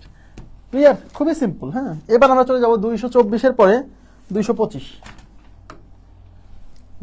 একটি ব্যাংকের 60% কর্মচারী পুরুষ। ভালো কথা। যদি কর্মচারীদের মধ্যে 70% পুরুষ এবং 90% মহিলা অংশগ্রহণ করে বনভোজনে, তবে ব্রাঞ্চের কর্মচারীদের শতকরা কতজন অংশগ্রহণ করছে? এইবার আমরা ধরে নেব ওই ব্রাঞ্চের মোট কর্মচারী 100 জন। কেন ধরে নিচ্ছি? কারণ এখানে কিন্তু মোট কতজন, হ্যাঁ, পুরুষ কতজন, মহিলা কতজন, যেমন আগের অঙ্কে ছাত্রী আর ছাত্রের সংখ্যা দেওয়া ছিল, এখানে সংখ্যা দেওয়া নাই। তাই শুরুতে আমরা ধরে নিব যে মোট লোকজন কত, 100 জন। এই 100 জনের মধ্যে 60% কর্মচারী পুরুষ, তার মানে মেল হচ্ছে 60 জন। তাহলে ফিমেল কয়জন? তাহলে ফিমেল এই 100 থেকে 60 বাদ দিলে 40 জন। ওকে, ফাইন।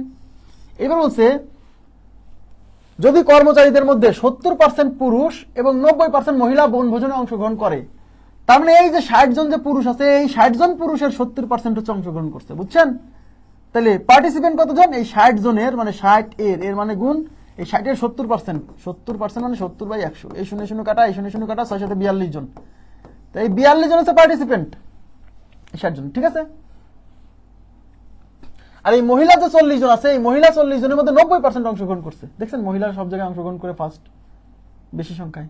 তাহলে এই 40 এর 90% মানে 40 এর মানে গুণ 90% মানে 90/100। এই 0 কাটা, এই 0 কাটা, 4 9 36 জন। তাহলে মহিলা 36 জন আর পুরুষ হচ্ছে 42 জন অংশগ্রহণ করছে। তাহলে মোট পার্টিসিপেন্ট বা অংশগ্রহণকারী কত? এই 42 আর 36 যোগ করেন, তাহলে মোট অংশগ্রহণকারী 42 প্লাস 36, 6 2 8 4 3 7 78। তাহলে মোট অংশগ্রহণকারী হচ্ছে 78 জন। কাদের 78 জন? এই যে মোট যে সংখ্যা ছিল 100, তার 78 জন। তাহলে 100 জনের 78 জন মানে 78%। আর আলাদা করে পার্সেন্টেজ বের করা লাগবে না, যেহেতু অলরেডি আমরা শুরুতেই 100 ধরে নিছিলাম। তাহলে উত্তর হচ্ছে 78%। ক্লিয়ার কিনা বলেন? খুবই সিম্পল। হ্যাঁ, এবার হচ্ছে 225। 225 এর পরে আমরা সলভ করব হচ্ছে 226। হ্যাঁ, 226 নাম্বার দেখেন। 226, একটি ক্লাবের 80% সদস্য হচ্ছে পুরুষ। পুরুষ সদস্যদের 50% পেশায় ডাক্তার, 30% পেশায় ইঞ্জিনিয়ার এবং 40 জন ব্যবসায়ী। ওই ক্লাবের সদস্য সংখ্যা কত? দেখে মনে হচ্ছে এটা কি হবে? এটা কিছুই না ভাই, যেহেতু মোট সদস্য দেওয়া নাই, তাহলে 100 দিয়ে যাত্রা শুরু করবেন। করেন তো এটা, দেখি কেউ উত্তর দিতে পারেন। এটা করেন তো, এটা করেন।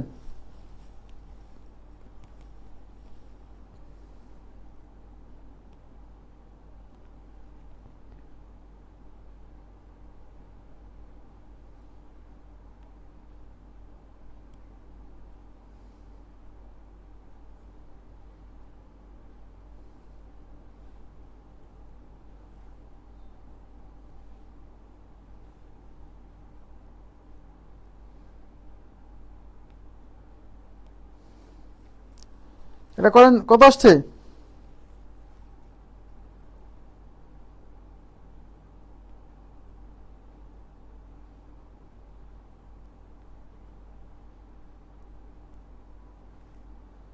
কত আসছে?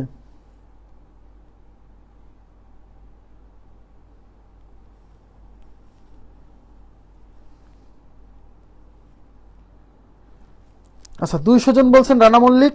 200 জন।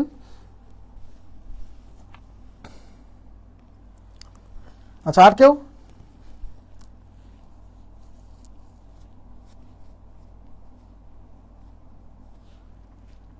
অনুরাধা রায় 200 জন। আচ্ছা, দেখেন তাহলে যেহেতু এখানে মোট সদস্য সংখ্যা দেওয়া নাই, তাহলে শুরুতেই আমরা 100 ধরলাম যে ওই ক্লাবের মোট সদস্য সংখ্যা 100 জন।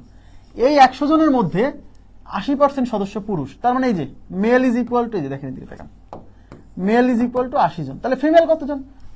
ফিমেল আমার দরকার নাই, ফিমেলের দিয়ে কোনো দেওয়াই নাই। মেল 80 জন দিলাম, ফিমেল হচ্ছে 20 জন, কোনো সমস্যা নাই, কারণ এই 100 জন থেকে 80 জন বাদ দিলে ফিমেল 20 জন। এবার বলছে পুরুষ সদস্যদের মধ্যে, তার মানে এই যে পুরুষ যে 80 জন, এই 80 জনের মধ্যে আবার 50% পেশায় ডাক্তার, 30% পেশায় ইঞ্জিনিয়ার আর 40 জন হলো ব্যবসায়ী। তার মানে এই 80 জনের মধ্যে আবার 3 ক্যাটাগরি। ডাক্তার কয় পার্সেন্ট? 50%। এদিকে তাকান, এই 80 এর 50% মানে 40, কোনো কিছুর 50% মানে তার হাফ। তাহলে 80 এর 50% মানে 80 অধিক মানে 40। এটা কি আলাদা করে আমার বের করে দেখানো দরকার আছে? দরকার নাই। এইবার 30% ইঞ্জিনিয়ার, তাহলে এই যে ইঞ্জিনিয়ার কতজন? 30%। এই 80 এর 30% মানে 24। দেখেন কত সহজ, 30% কেমনে? তিনটা 10% মিলে 30% হয় কিনা? তাহলে 80 এর 10% মানে 8, এরকম 3টা 8 মানে 3 8 24। এই যে মনে মনে মুখে মুখে হয়ে যাবে, বুঝতে পারছেন? 10%, 1% এইগুলো বের করার টেকনিক জানা থাকলে। 30% হচ্ছে কি আমার? 30% কত? 80 এর 10% মানে 0.1 ঘর আগে এসে 8 হবে, 8। তাহলে 30% মানে কি এরকম 3টা 10% মানে প্রত্যেক 10% থেকে 8 আসবে, 3 8 24 হবে। এবং 40 জন ব্যবসায়ী, তাহলে ব্যবসায়ী এই যে বিজনেসম্যান হচ্ছে 40 জন। 40 জন, সবাই তাকান। আচ্ছা বিজনেসম্যান বাদ দিলাম। এবার আপনারা আমাকে বলেন, এই যে 80% ছিল, এই 80%-এর মধ্যে 40 জন হচ্ছে ডাক্তার, 24 জন হচ্ছে ইঞ্জিনিয়ার, তাহলে ডাক্তার প্লাস ইঞ্জিনিয়ার কত? তাহলে ডাক্তার প্লাস ইঞ্জিনিয়ার, এদিকে তাকান, এই 40 প্লাস 24 ইজ ইকুয়াল টু হচ্ছে 64। তার মানে এই 64%, ইয়েস, এই 64%, তার মানে এই যে 80%, এই 80%-এর আসলে 64% হচ্ছে ডাক্তার আর ইঞ্জিনিয়ার। তাহলে এই 80% থেকে 64% বাদ দেন। আচ্ছা 64% যদি না বোঝেন, তাহলে ডাক্তার প্লাস ইঞ্জিনিয়ার কত বলেন? ডাক্তার প্লাস ইঞ্জিনিয়ার, এই 40 থেকে 40 প্লাস 24 ইজ ইকুয়াল টু 64। তাহলে ডাক্তার প্লাস ইঞ্জিনিয়ার যদি 64 হয়, তাহলে বাকি কয়জন বিজনেসম্যান? তাহলে বাকি কয়জন কিভাবে পাবেন? এই যে 80, মোট পুরুষ হচ্ছে 80, তার মধ্যে ডাক্তার প্লাস ইঞ্জিনিয়ার 64, তাহলে বিজনেসম্যান কেমনে পাবেন? তাহলে বিজনেসম্যান কেমনে পাবেন বলেন? বিজনেসম্যান 80 থেকে 64 বাদ দেন, তাহলে 80 মাইনাস 64 ইজ ইকুয়াল টু 16। তার মানে আসলে 16%, ইয়েস, তার মানে মোট যে সংখ্যা আছে তার 16% হচ্ছে বিজনেসম্যান। আর কোশ্চেনে বলা আছে বিজনেসম্যান 40 জন, তাহলে এই 16% বিজনেসম্যান বোঝাচ্ছে। কারণ পুরুষ যে 80 জন, তার মধ্যে কিছু ডাক্তার, কিছু ইঞ্জিনিয়ার, বাকিগুলো ব্যবসায়ী। তাহলে ডাক্তার আর ইঞ্জিনিয়ার পাইলাম হচ্ছে 64%। তাহলে 80% থেকে 64% বাদ দিলে বাকি যে 16%, এরাই তো ব্যবসায়ী। আর কোশ্চেনে বলা আছে ব্যবসায়ীর অরিজিনাল সংখ্যা 40 জন, তার মানে এই 16% আসলে 40 জনকে বোঝাচ্ছে, ইয়েস। তাই 16% is equal to 40, 1% is equal two 40/16। আর ওই ক্লাবের সদস্য সংখ্যা মানে মোট 100% বের করতে হবে। 100% is equal to 40 × 100 divide by 16। দেখেন 4 দিয়ে কাটেন, 4 4 16, 4 10 40, 4 25 100, এই 25 আর 10 গুণ করলে 250, তাহলে আমাদের উত্তর হচ্ছে 250। ক্লিয়ার? বুঝছেন? খুবই সিম্পল, শুধু আপনাকে বুঝতে হবে, কনসেপ্ট বুঝতে হবে।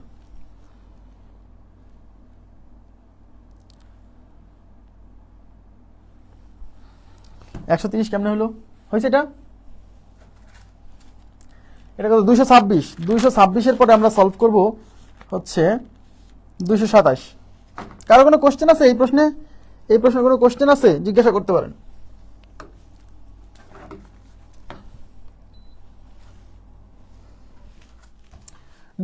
দেখেন, খুব ইম্পর্টেন্ট, ভেরি ভেরি ইম্পর্টেন্ট লেখেন, ভেরি ইম্পর্টেন্ট। কোথাও না কোথাও এই প্রশ্নের সাথে আপনার দেখা হবে। কবির একজন ব্যক্তি তার আয়ের 80% খরচ করে, তার মানে যা ইনকাম করে তার 80% খরচ করে দেয়। ওকে ফাইন, ভালো কথা। যদি তার আয় 50% বৃদ্ধি পায় এবং সেই সাথে খরচ 25% বৃদ্ধি পায়, তাহলে তার সঞ্চয় শতকরা কত বৃদ্ধি পেল? এই অঙ্ক দেখেই মনে হচ্ছে পারবো না। কবির তার আয়ের 80% খরচ করে, এখন তার আয় কত? কবিরের আয় কত? সেই আয়টাকে এখানে দেওয়া আছে? দেওয়া নাই, তাহলে আমরা ধরে নিব 100 টাকা। যেহেতু দেওয়া নাই, উল্লেখ করা নাই, তাই 100 দিয়ে শুরু করবেন, বুঝছেন? তাহলে ধরলাম কবিরের ইনকাম হচ্ছে 100 টাকা। সেই 100 টাকার মধ্যে, খেয়াল করেন প্লিজ, সেই 100 টাকার মধ্যে সে 80 টাকা হচ্ছে এই যে এক্সপেন্ডিচার, এতে হলো এক্সপেন্ডিচার কত? 80 টাকা। এক্সপেন্ডিচার মানে খরচ, যে 80% খরচ তো করে। যেহেতু কোশ্চেনে সঞ্চয়ের কথা উল্লেখ আছে, তাহলে সেভিংস কয় টাকা আপনারা বলেন তো? এই যে সেভিংস কয় টাকা? 100 টাকার 80 টাকা খরচ হলে 20 টাকা সেভিংস, ইয়েস। এটা হচ্ছে শুরুতে, মানে বেতন বৃদ্ধির পূর্বে।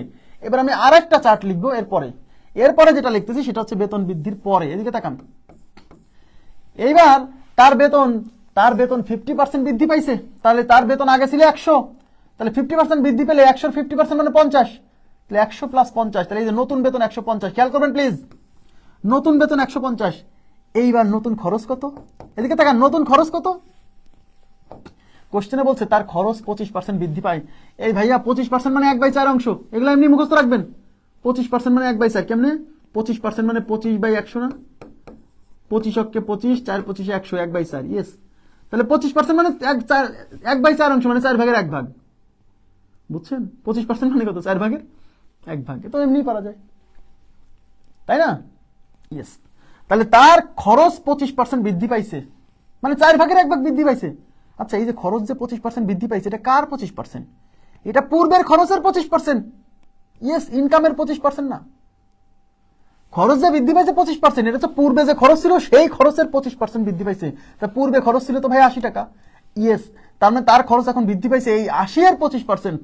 আরে ভাইয়া 80 এর 25% মানে 80 4 ভাগের 1 ভাগ, তাহলে 80 কে 4 দিয়ে ভাগ করলে 20 হয়, ইয়েস, তার খরচ 20 টাকা বৃদ্ধি পাইছে। আচ্ছা 20 টাকা বৃদ্ধি পাইছে মানে কি? আগে খরচ 80 টাকা ছিল, সেই 80 টাকা তো আছেই, এর সাথে আরো 20%, সরি 20 টাকা যোগ হয়েছে, তার মানে বর্তমান খরচ 100 টাকা। এইটুকু কি বুঝছেন?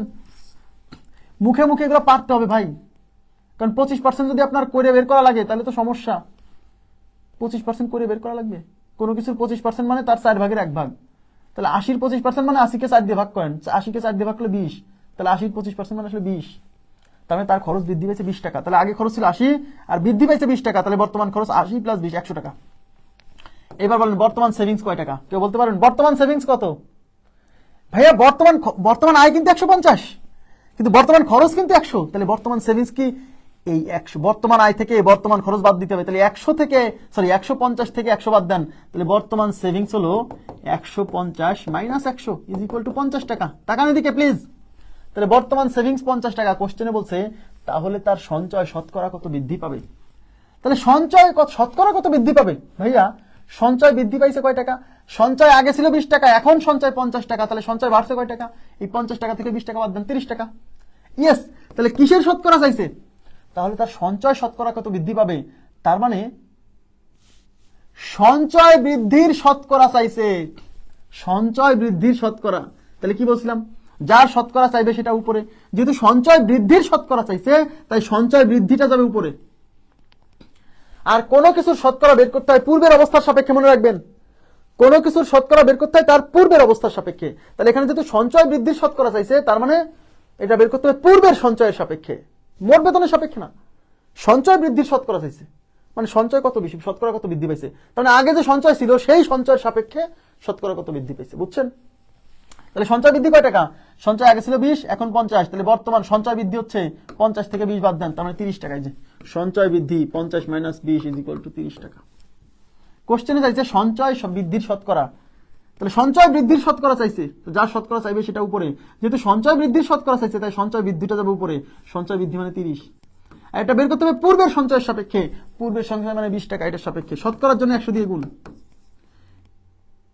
এই 0 দিয়ে এই 0 কাটা, এই 2 দিয়ে এটা যাবে 50 বার। এই 50 × 3 50 এ 150%। তাহলে উত্তর হচ্ছে 150%। বুঝছেন কি?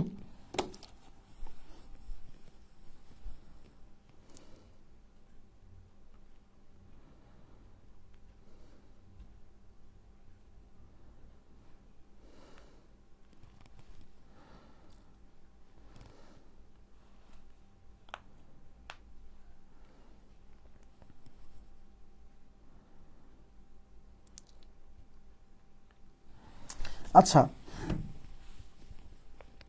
এবার দেখেন 227, 227 পরে আমরা চলে যাবো 228। খুব গুরুত্বপূর্ণ এই টাইপটা। হ্যাঁ, 228 কি বলছে? খায়ের তার আয়ের শতকরা 16% খরচ করে। খায়ের তার আয়ের শতকরা 16% খরচ করে। তার আয় 32% বৃদ্ধি পাওয়াতে তার খরচ আরো 20% বাড়িয়ে দিল। ইনকাম 32% বাড়ছে, সে খরচ বাড়াই দিচ্ছে 20%। এতে তার সঞ্চয় শতকরা কত বাড়বে বা কমবে? আচ্ছা দেখেন, তাহলে আমরা এখানে যেহেতু তার খায়ের ইনকাম কত টাকা ছিল শুরুতে বলা নাই, তাই আমি ধরে নিচ্ছি যে খায়ের ইনকাম ছিল হচ্ছে 100 টাকা। এই 100 টাকার মধ্যে খায়ের এক্সপেন্ডিচার ছিল, এক্সপেন্ডিচার কত? এক্সপেন্ডিচার ছিল 60 টাকা। তাহলে সেভিংস কত টাকা ছিল? এই যে এসে সেভিংস। তাহলে 100 থেকে 60 বাদ দেন, 40 টাকা। ব্যাস, প্রথম ক্ষেত্র শেষ। এবার পরের অংশ। এবার তার বেতন, তার আয় 32% বৃদ্ধি পাইছে। তাহলে আগে ছিল ইনকাম 100 টাকা, এখন 32% বৃদ্ধি পাইছে। 100-র 32% মানে 32। তাহলে বর্তমান আয় এই 100-র সাথে 32 যোগ করলে বর্তমান আয় হচ্ছে 132 টাকা। এখন দেখতে হবে এই 132 টাকার মধ্যে সে কতটুকু আয় ইনকাম খরচ করে, কতটুকু মানে সেভ করে। দেখেন তার খরচ 20% বাড়ায় দিছে। 20% মানে 1/5 অংশ। এদিকে তাকান, 20% মানে 1/5, মানে 5 ভাগের 1 ভাগ। ভাই কেমনে বুঝতেছেন? আরে ভাইয়া 20% মানে 20/100। তো মুখে মুখে আমি করে ফেলছি। 20/100 মানে 20 × 20, 5 × 20 = 100। তাহলে 1/5। আমার কথা কি বুঝছেন? 20% মানে 1/5 অংশ, মানে 5 ভাগের 1 ভাগ। অর্থাৎ এই যে তার খরচ সে 20% বাড়ায় দিচ্ছে, তার মানে আগে যে 60 টাকা খরচ ছিল, আগে যে 60 টাকা খরচ ছিল, এই 60 টাকার 20% খরচ সে যে খরচ বৃদ্ধি বাড়াই দিছে 20%। এই যে 20% খরচ বাড়াইছে, এটা কার 20%? পূর্বে যে খরচ ছিল সেই খরচের 20% বাড়াইছে। তাহলে আগে ছিল 60 টাকা, এই 60 টাকার 20% মানে 1/5 অংশ। তাহলে 60-এর 1/5 অংশ মানে 60-কে 5 দিয়ে ভাগ, 5 × 12 = 60, মানে 12 টাকা। 12 টাকা, তার মানে সে তার খরচ বাড়াইছে 12 টাকা। তাহলে আগে ছিল 60 টাকা, বৃদ্ধি করছে 12 টাকা। তাহলে মোট খরচ কত? মোট খরচ এই 60 টাকার সাথে যে খরচ বৃদ্ধি 12 টাকা যোগ হবে, তার মানে 72 টাকা। তাহলে মোট খরচ 72 বর্তমান। ঠিক আছে? তাহলে এখন সেভিংস কত? এখন ইনকাম 132 আর 132 টাকার মধ্যে খরচ 72 টাকা, তাহলে সেভিংস কত? এই 132 থেকে 72 বাদ দেন, তাহলে savings is equal two 132 minus 72 is equal two 60 টাকা। তাহলে বর্তমান সেভিংস 60 টাকা, আগে সেভিংস ছিল 40 টাকা, তাহলে সেভিংস বাড়ছে। কোশ্চেনে বলছে সেভিংস শতকরা কত বাড়ছে, তাহলে সেভিংস বাড়ছে কয় টাকা? এই 36 থেকে এই 40 বাদ দেন, সরি এই 60 থেকে 40 বাদ দেন, তাহলে 60 মাইনাস 40, তাহলে 20 টাকা। তার মানে সেভিংস বাড়ছে 20 টাকা। কোশ্চেনে বলছে সেভিংস শতকরা কত বৃদ্ধি পেল, তাহলে কিসের শতকরা চাইছে? সঞ্চয় বৃদ্ধির শতকরা। তাই সঞ্চয় বৃদ্ধি উপরে মানে 20 টাকা উপরে। কার সাপেক্ষে বের করতে হবে? সঞ্চয় বৃদ্ধির শতকরা, এটা বের করতে হবে পূর্বের সঞ্চয়ের সাপেক্ষে। পূর্বের সংখ্যা মানে 40-এর সাপেক্ষে, তাই 40 নিচে, শতকরার জন্য 100 দিয়ে গুণ। এই শূন্য দিয়ে এই শূন্য কাটা, এই 4 দিয়ে এটা যাবে হচ্ছে 25 বার, এই 25 গুণ 2 মানে 50%, তার মানে তার সঞ্চয় বৃদ্ধি পাবে 50%। ক্লিয়ার? খুবই সিম্পল। কোনো কিছুর শতকরা কিভাবে বের করতে হয়, যার শতকরা বের করবেন সেটা উপরে, যার সাপেক্ষে সেটা নিচে, শতকরার জন্য 100 দিয়ে গুণ। এটা যে কত গুরুত্বপূর্ণ দেখতেছেন, সব জায়গায় কাজে লাগতেছে না, এটা কেন আপনি বুঝবেন না? ওই সব করার সময় আছে, 40-এ বৃদ্ধি পাইছে 20 টাকা, 1 টাকায় কত, 100 টাকায় কত, এসব করার সময় নেই ভাই, এসব আমরা করবো না। এটা কত নাম্বার ছিল? 228। 228-এর পরে আমরা চলে যাবো হচ্ছে 239। 239 দেখেন,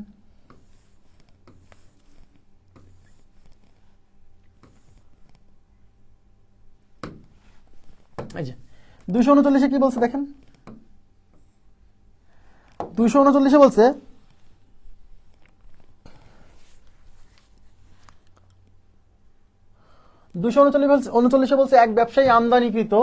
এক ব্যবসায়ী তার আমদানিকৃত 240টি বাইকের মধ্যে 15টি বাইকের ত্রুটি খুঁজে পেলেন। তার মানে একজন ব্যবসায়ী 240টা বাইক আমদানি করছে, সেই 240টার মধ্যে 15% বাইকে সে ত্রুটি খুঁজে পাইছে, মানে সমস্যা আছে। পরবর্তীতে আমদানিকৃত 160টি বাইকের মধ্যে 5% বাইকে ত্রুটি পাইছে, মানে এরপরে আরো 160টা বাইক আমদানি করছে, তার মধ্যে 5% ত্রুটি। বলছে দুবার এসে শতকরা কতগুলো ত্রুটিযুক্ত বাইক পেল। এদিকে তাকান, তাহলে প্রথমে সে আমদানিকৃত বাইকের সংখ্যা 240। এই যে এই 240-এর মধ্যে ত্রুটিযুক্ত বাইক কয়টা? এই 240-এর 15%, 240 এর মানে গুণ 15% মানে 15/100। এই শূন্য শূন্য কাটা, 2 দিয়ে কাটেন, 2 দিয়ে এটা যাবে হচ্ছে 5 বার, 2 দিয়ে এটা যাবে 12 বার, 5 দিয়ে এটা যাবে 3 বার, 3 বার হচ্ছে 36। তার মানে সোজা কথা 240টা বাইক আমদানি করছে, তার মধ্যে 36টাই ত্রুটি আছে, থাকুক। এবার পরবর্তীতে আরো 160টা আমদানি করছে, যে সেকেন্ড স্টেপে 160টা আমদানি করছে, এই 160টার মধ্যে 5% ত্রুটি, তাহলে 160 এর মানে গুণ 5% মানে 5/100। তাহলে এই শূন্য দিয়ে এই শূন্য কাটা, 2 দিয়ে কাটেন, আচ্ছা 5 দিয়ে এটা যাবে 2 বার, 2 দিয়ে এটা যাবে 8 বার, তার মানে 8টা বাইক। তার মানে পরবর্তীতে 160টা, তার মধ্যে ত্রুটিযুক্ত হচ্ছে 8টা, তাহলে মোট ত্রুটিযুক্ত হচ্ছে এই 36 এবং 8 যোগ করলে, তাহলে মোট তো 36 প্লাস 8 ইজ ইকুয়াল টু 44টা বাইকে ত্রুটি। এটুকু বুঝছেন কিনা বলেন? এবার কোশ্চেনে বলছে দুবার এসে শতকরা কতগুলো ত্রুটিযুক্ত বাইক পেল, তার মানে মোট সে শতকরা কতগুলো, এই যে দুইবারে যে আমদানি করছে এতে সে মোট কতগুলো বাইকে ত্রুটি পেল। তার মানে কিসের শতকরা চাইছে? ত্রুটিযুক্ত বাইকের শতকরা। যার শতকরা চাইবে সেটা উপরে, যার সাপেক্ষে সেটা নিচে, শতকরার জন্য 100 দিয়ে গুণ। তাহলে ত্রুটিযুক্ত বাইকের শতকরা চাইছে, তাই ত্রুটিযুক্ত বাইক যাবে উপরে, ত্রুটিযুক্ত বাইক মানে 44টা, তাহলে 44 যাবে উপরে। আর এই যে ত্রুটিযুক্ত বাইকের শতকরা চাইছে, এটা তো কার সাপেক্ষে? মোট বাইকের সাপেক্ষে। মোট বাইক মানে 240 প্লাস 160, এই দুটো যোগ করতে হবে, তাই না? তাহলে 240 আর 100 যোগ করলে 340, আর 60 যোগ করলে 400, তাহলে মোট বাইক 400, সেটা নিচে, শতকরার জন্য 100 দিয়ে গুণ। এই দুটো শূন্য কাটা, 4 দিয়ে এটা যাবে 11 বার, তার মানে উত্তর হচ্ছে 11%, তাহলে উত্তর হচ্ছে 11%। ক্লিয়ার? 11%। ওকে, নেক্সট 239-এর পরে আমরা সলভ করবো হচ্ছে 235। 235 যাবো, 235-এ, জি 235-এ চলে যাচ্ছি। দেখেন 235 নম্বর প্রশ্নে কি বলছে? 235 নম্বর প্রশ্নে বলছে পি কিলো, কিলো মানে কেজি, হ্যাঁ, ওই যে বলেন আমাকে 5 কিলো আলু দেন, মানে 5 কেজি আলু দেন, এই কিলোতে কেজি বোঝায়। পি কিলো লবণ যদি কিউ কিলো পানির সাথে মেশানো হয়, তাহলে পি কিলো হচ্ছে লবণ, এই লবণ মিশাইছে কিউ কিলো পানির সাথে, তার মানে একটা পাত্র, এই পাত্রের মধ্যে পি কিলো আছে হচ্ছে সল্ট আছে, দেখেন এই সল্ট আছে হচ্ছে পি কিলো, পি কেজি, আর ওয়াটার আছে কয় কেজি? Q KG. মিশাইছি, মিক্স আপ করছি, মিক্স আপ করলে একটা দ্রবণ তৈরি হয়েছে না? ইয়েস। বলছে এই দ্রবণের মধ্যে শতকরা কতটুকু লবণ আছে, এই দ্রবণের মধ্যে শতকরা কতটুকু লবণ আছে, তাহলে কিসের শতকরা চাইছে? লবণের শতকরা। যার শতকরা চাইবে সেটা নিচে উপরে, তাহলে লবণের শতকরা চাইছে, তাহলে লবণ যাবে উপরে। লবণ কয় কেজি? লবণ হচ্ছে পি কেজি, তাহলে পি উপরে। আর লবণের শতকরা বের করেন, যার শতকরা বের করেন, এটা বের করতে হবে মোট দ্রবণের সাপেক্ষে। ইয়েস, মানে কি বলছে, এই দ্রবণে শতকরা কতটুকু লবণ আছে, তার মানে লবণের শতকরা চাইছে এই দ্রবণের সাপেক্ষে। এই দ্রবণ মানে এই টোটালটার সাপেক্ষে। দ্রবণ বলতে কি শুধু লবণ কি বোঝাচ্ছে বা শুধু পানি কি বোঝাচ্ছে? না, এই পুরোটা লবণ পানি মিলেই হচ্ছে মোট দ্রবণ, বুঝছেন? ডিজলভ হয়ে গেছে, মানে গোলাই গেছে। আচ্ছা, তাহলে এই দ্রবণে শতকরা কতটুকু লবণ আছে, তার মানে লবণের শতকরা চাইছে এই দ্রবণ পুরোটার সাপেক্ষে। এই পুরোটার মধ্যে কি আছে? পি আছে আর কিউ আছে। তাহলে মোট দ্রবণের পরিমাণ কত? এই পি কেজি আর কিউ কেজি যোগ করলে পি প্লাস কিউ কেজি, লবণ পানি মিলে পি প্লাস কিউ কেজি। তাই লবণের শতকরা চাইছে, তাই লবণ উপরে। যার সাপেক্ষে চাইবে সেটা নিচে। কার সাপেক্ষে যাচ্ছে? মোট দ্রবণের সাপেক্ষে, মানে পি প্লাস কিউ এর সাপেক্ষে, তাই পি প্লাস কিউ নিচে, শতকরার জন্য 100 দিয়ে গুণ। এই 100 আর পি গুণ করে 100 P divided by P plus Q. তাহলে 100 P divide by P plus Q, এটাই আমাদের উত্তর। এই যে 100 P divide by P plus Q, A number option is right, বুঝছেন? ওকে, ঠিক আছে। আচ্ছা, এবার আপনারা বলেন তো, যদি বলতো যে এই দ্রবণের শতকরা কতটুকু পানি আছে, তাহলে কি করতেন? এই দ্রবণে শতকরা কতটুকু পানি আছে, তাহলে কি হতো? এই দ্রবণে শতকরা কতটুকু পানি আছে, তাহলে উত্তর কি হতো বলেন তো? যদি বলতো এই দ্রবণে শতকরা কতটুকু পানি আছে, তাহলে উত্তরটা কি হতো? যদি বলতো এই দ্রবণে শতকরা কতটুকু পানি আছে, তখন পানির শতকরা বের করতাম। যার শতকরা চাইবে সেটা উপরে। যেহেতু পানির শতকরা চাইছে, তাই পানি উপরে। পানি ছিল কতটুকু? কিউ কেজি, তাহলে কিউ উপরে। এটা বের করতে হবে মোট দ্রবণের সাপেক্ষে। মোট দ্রবণ কয় কেজি? P plus Q KG. শতকরার জন্য 100 দিয়ে গুণ, তার মানে 100 Q divide by P plus Q. D number option right হতো তখন ডি নাম্বার অপশন রাইট হতো, তাই না? বোঝা গেছে? এবার আমি চলে যাচ্ছি পরবর্তী প্রশ্নে। আচ্ছা, পরবর্তী প্রশ্ন হচ্ছে, এটা ছিল 235। 235 এর পরে 238 নাম্বার প্রশ্নে চলে যাব। 238।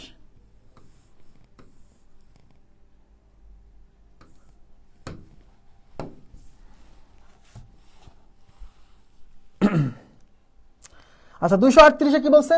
কোন গ্রামের 18/25 অংশ লোক শিক্ষিত। গ্রামের শতকরা কতজন লোক শিক্ষিত? আচ্ছা দেখেন, তার মানে কোন একটা গ্রামের 18/25 এত অংশ হচ্ছে শিক্ষিত। ভগ্নাংশ দেওয়া আছে, মানে শিক্ষিত কতটুকু তার ভগ্নাংশ দেওয়া আছে। বলছে ওই গ্রামের শতকরা কতজন লোক শিক্ষিত। তাই এটা কিসের ভগ্নাংশ? এটা তো শিক্ষিতর, এটা হচ্ছে শিক্ষিত। এতগুলো হচ্ছে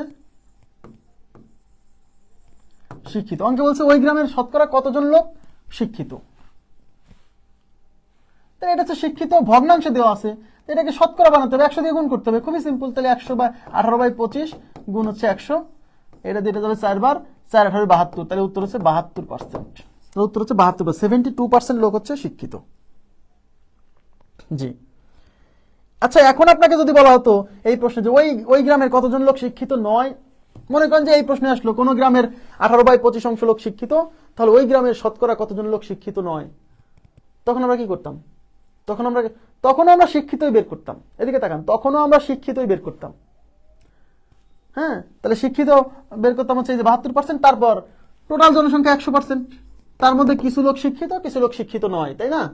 তাহলে টোটাল 100% থেকে এই 72% বাদ দিয়ে দিতাম তখন, তাহলে উত্তর হচ্ছে 28%। তাহলে উত্তর হচ্ছে কি 28% লোক হচ্ছে শিক্ষিত নয়, বুঝছেন? তখন কি হতো? 28% লোক শিক্ষিত নয়। কিন্তু প্রশ্ন হচ্ছে, আচ্ছা কোশ্চেন হচ্ছে কি, এই শিক্ষিত বের করে তারপরে 100 থেকে বিয়োগ না করে সরাসরি কি শিক্ষিত নয় এই সংখ্যাটা বের করা যাবে না?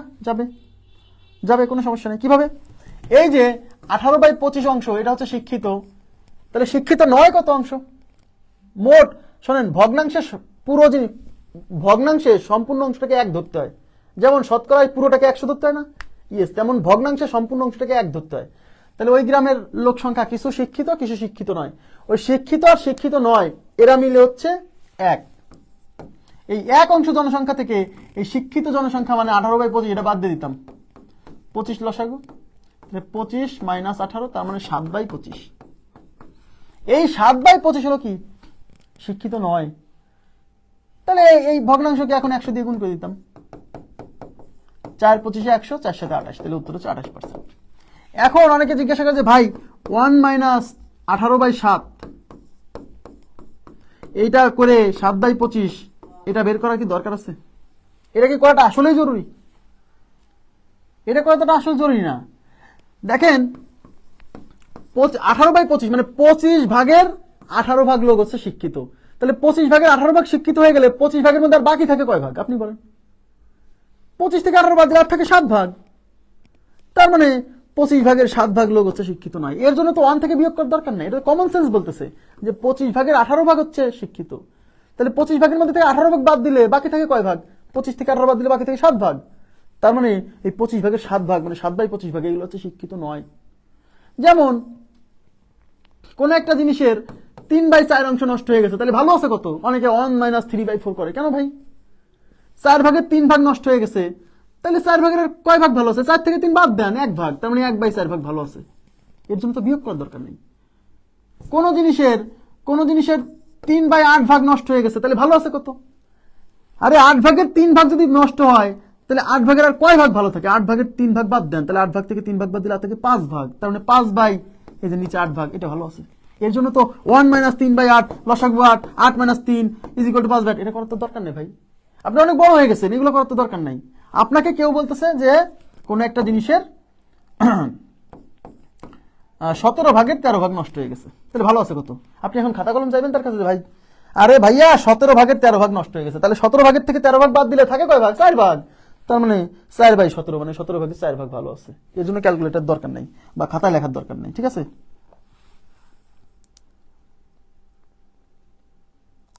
শিক্ষিত কতজন এটা কেন চাইবে? এখানে কি মোট লোক সংখ্যা দেওয়া আছে?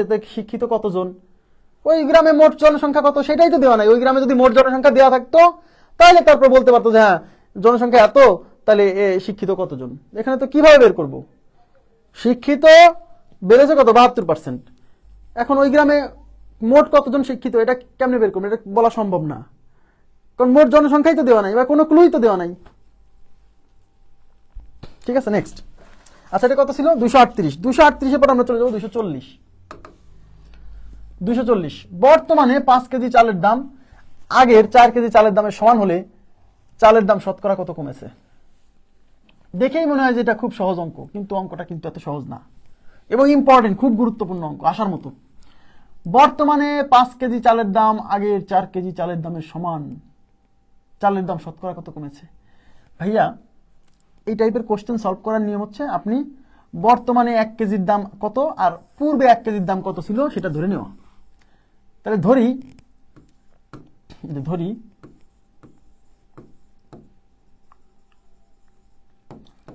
1 কেজি এর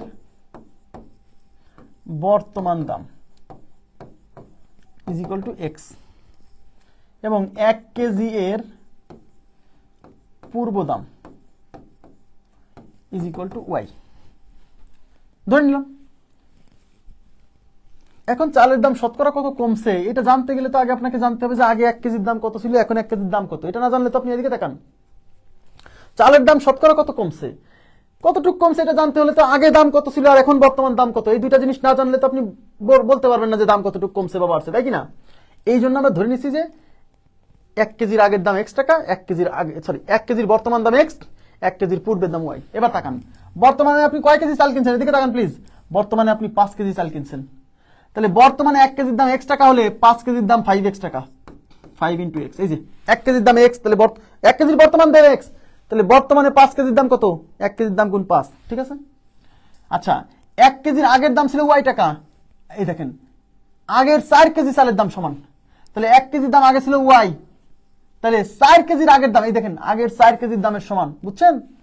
তাহলে 1 কেজির আগের দাম যদি y টাকা হয় তাহলে আগে 4 কেজির দামের কত ছিল, দাম কত ছিল? 4 গুণ y। এটা হলো বর্তমান 1 কেজির দাম, তাকে 5 দিয়ে গুণ করে বর্তমান 5 কেজির দাম। পূর্বে 1 কেজির দাম, তাকে 4 দিয়ে গুণ করে পূর্বে 4 কেজির দাম। কোশ্চেনে বলা আছে বর্তমানে 5 কেজির দাম আর পূর্বে 4 কেজির দাম এটা সমান, তার মানে এই দুটো ইকুয়াল। বুঝছেন কিনা বলেন? এখান থেকে আমরা x আর y এর অনুপাত করব, মানে 1 কেজির পূর্ব দাম আর 1 কেজির বর্তমান দামের অনুপাত করব, ঠিক আছে? তাহলে x কে রেখে দিলাম, y এই পাশে গুণ ছিল এই পাশে এসে ভাগ হবে, ইকুয়াল দিলাম, এই পাশে 4 ছিল থেকে যাবে, এই পাশে 5 এই পাশে গুণ ছিল এই পাশে দিয়ে ভাগ হবে, তার মানে x/y = 4/5। তাকানের দিকে কি বের হলো? x/y বের হলো, মানে 1 কেজির বর্তমান দাম এবং 1 কেজির পূর্ব দামের অনুপাত বের হলো, বুঝছেন? তার মানে 1 কেজির পূর্বে যা দাম ছিল 5, এই যে y মানে পূর্ব দাম, 1 কেজির পূর্ব দাম ছিল 5 টাকা আর 1 কেজির বর্তমান দাম ছিল 4 টাকা হয়ে গেছে, তার মানে দাম কমছে, এই যে 5 টাকার জিনিস 4 টাকা হয়ে গেছে। তো দাম কয় টাকা কমছে? এই 5 থেকে 4 টাকা বাদ দেন, তার মানে দাম কমেছে 1 টাকা। এদিকে তাকান প্লিজ। দাম আগে ছিল 1 কেজির 5 টাকা, এই যে পূর্ব দাম ওয়াই, তার মানে ওয়াই এর ভ্যালু মানে হচ্ছে পূর্ব দাম, এক্স এর ভ্যালু মানে বর্তমান দাম। তাহলে পূর্বে ছিল যার দাম 5 টাকা, সেই দাম হয়ে গেছে বর্তমান 4 টাকা। তাহলে 5 টাকা জিনিস 4 টাকা হয়েছে, মানে কয় টাকা কমছে? 5 থেকে 4 বাদ দেন, তার মানে 1 টাকা কমছে। কোশ্চেনে বলছে দাম শতকরা কত কমছে, দাম শতকরা কত কমছে। তাহলে কিসের শতকরা চাইছে? দাম কমের শতকরা। যার শতকরা চাইবে সেটা উপরে, যেহেতু দাম কমে যাওয়ার শতকরা চাইছে, তাই দাম কমে গেছে যতটুকু সেটা যাবে উপরে, তার মানে অন উপরে। কার সাপেক্ষে? অবশ্যই পূর্বের দামের সাপেক্ষে। এদিকে তাকান, কোনো কিছু কমে যাওয়া বা বেড়ে যাওয়া এটা অবশ্যই পূর্বের দামের সাপেক্ষে বের করতে হয়। কোশ্চেনে বলা নাই, বুঝে নিতে হবে। আর কিছু বলা থাকলে যার সাপেক্ষে বলবে সেটাই করতে হবে, কিছু বলা না থাকলে অবশ্যই পূর্বের দামের সাপেক্ষে, পূর্বের প্রিভিয়াস অবস্থার সাপেক্ষে। বুঝছেন? তাহলে দাম কমছে 1 টাকা, সেটা উপরে কার সাপেক্ষে? পূর্বের দামের সাপেক্ষে। আমাকে বলেন পূর্বের দাম কত? পূর্বের দাম মানে কিন্তু ওয়াই, এই যে পূর্ব দাম মানে কিন্তু ওয়াই। এই ওয়াই এর ভ্যালু হচ্ছে 5, তার মানে 5 এর সাপেক্ষে, তাই 5 নিচে, শতকরার জন্য 100 দিয়ে গুণ। এই 5 কে 100 দিয়ে কাটলে 20, তাহলে উত্তর হচ্ছে 20%। অঙ্ক দেখে সহজ মনে হতেছে, কিন্তু এত সহজ না কিন্তু।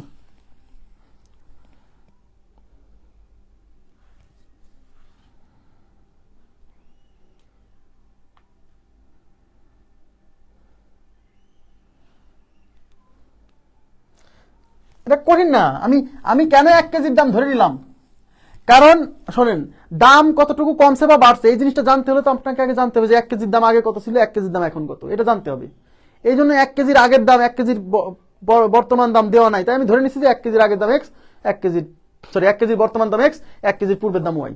এবার যেহেতু বলছে যে বর্তমানে 5 কেজি কিনতেছে আর আগে 4 কেজি কিনতো, তাহলে বর্তমানে 1 কেজির দাম এক্স, তাহলে বর্তমানে 5 কেজির দাম 5x।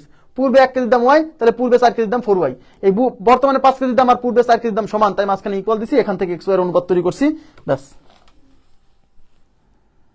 খুব গুরুত্বপূর্ণ এই প্রশ্ন। হ্যাঁ, এটা কত ছিল? 240। আচ্ছা, 200। আচ্ছা, এখানে আমরা সমাপ্ত করব। আমরা আগামী ক্লাসে 241 আর 243 থেকে শুরু করবো। আগামী ক্লাসে এই শতকরার আমার লেকচার বুকে যা অঙ্ক আছে সব শেষ হয়ে যাবে। তারপরে শুরু হবে র্যান্ডম প্রবলেমস। র্যান্ডম প্রবলেমসে মোটামুটি আমরা ওখানে 130টার মতো অঙ্ক সলভ করব। মানে আমার মোটামুটি 130টা সলভ করতে আমার হয়তো 3-5টার মতো ক্লাস লাগবে। হ্যাঁ, এখানেও মোটামুটি 15টা ক্লাস হয়ে যাবে। তো আজকের মতো এই পর্যন্ত রাখবো। ভালো থাকবেন সবাই, আল্লাহ হাফেজ, শুভরাত্রি। আগামীকাল ক্লাস হবে, প্লিজ একটু শোনেন। আমার এই সপ্তাহে তো আমি অসুস্থ ছিলাম, আমি 2 দিন ক্লাস নিতে পারিনি। আগামীকাল বৃহস্পতিবার আমাদের অফ ডে থাকে, তবু আমরা আগামীকাল ক্লাস নিব ওই রাত 9টা 15তেই, ঠিক আছে? আমি যদিও গ্রুপে পোস্ট করে জানাই দিব।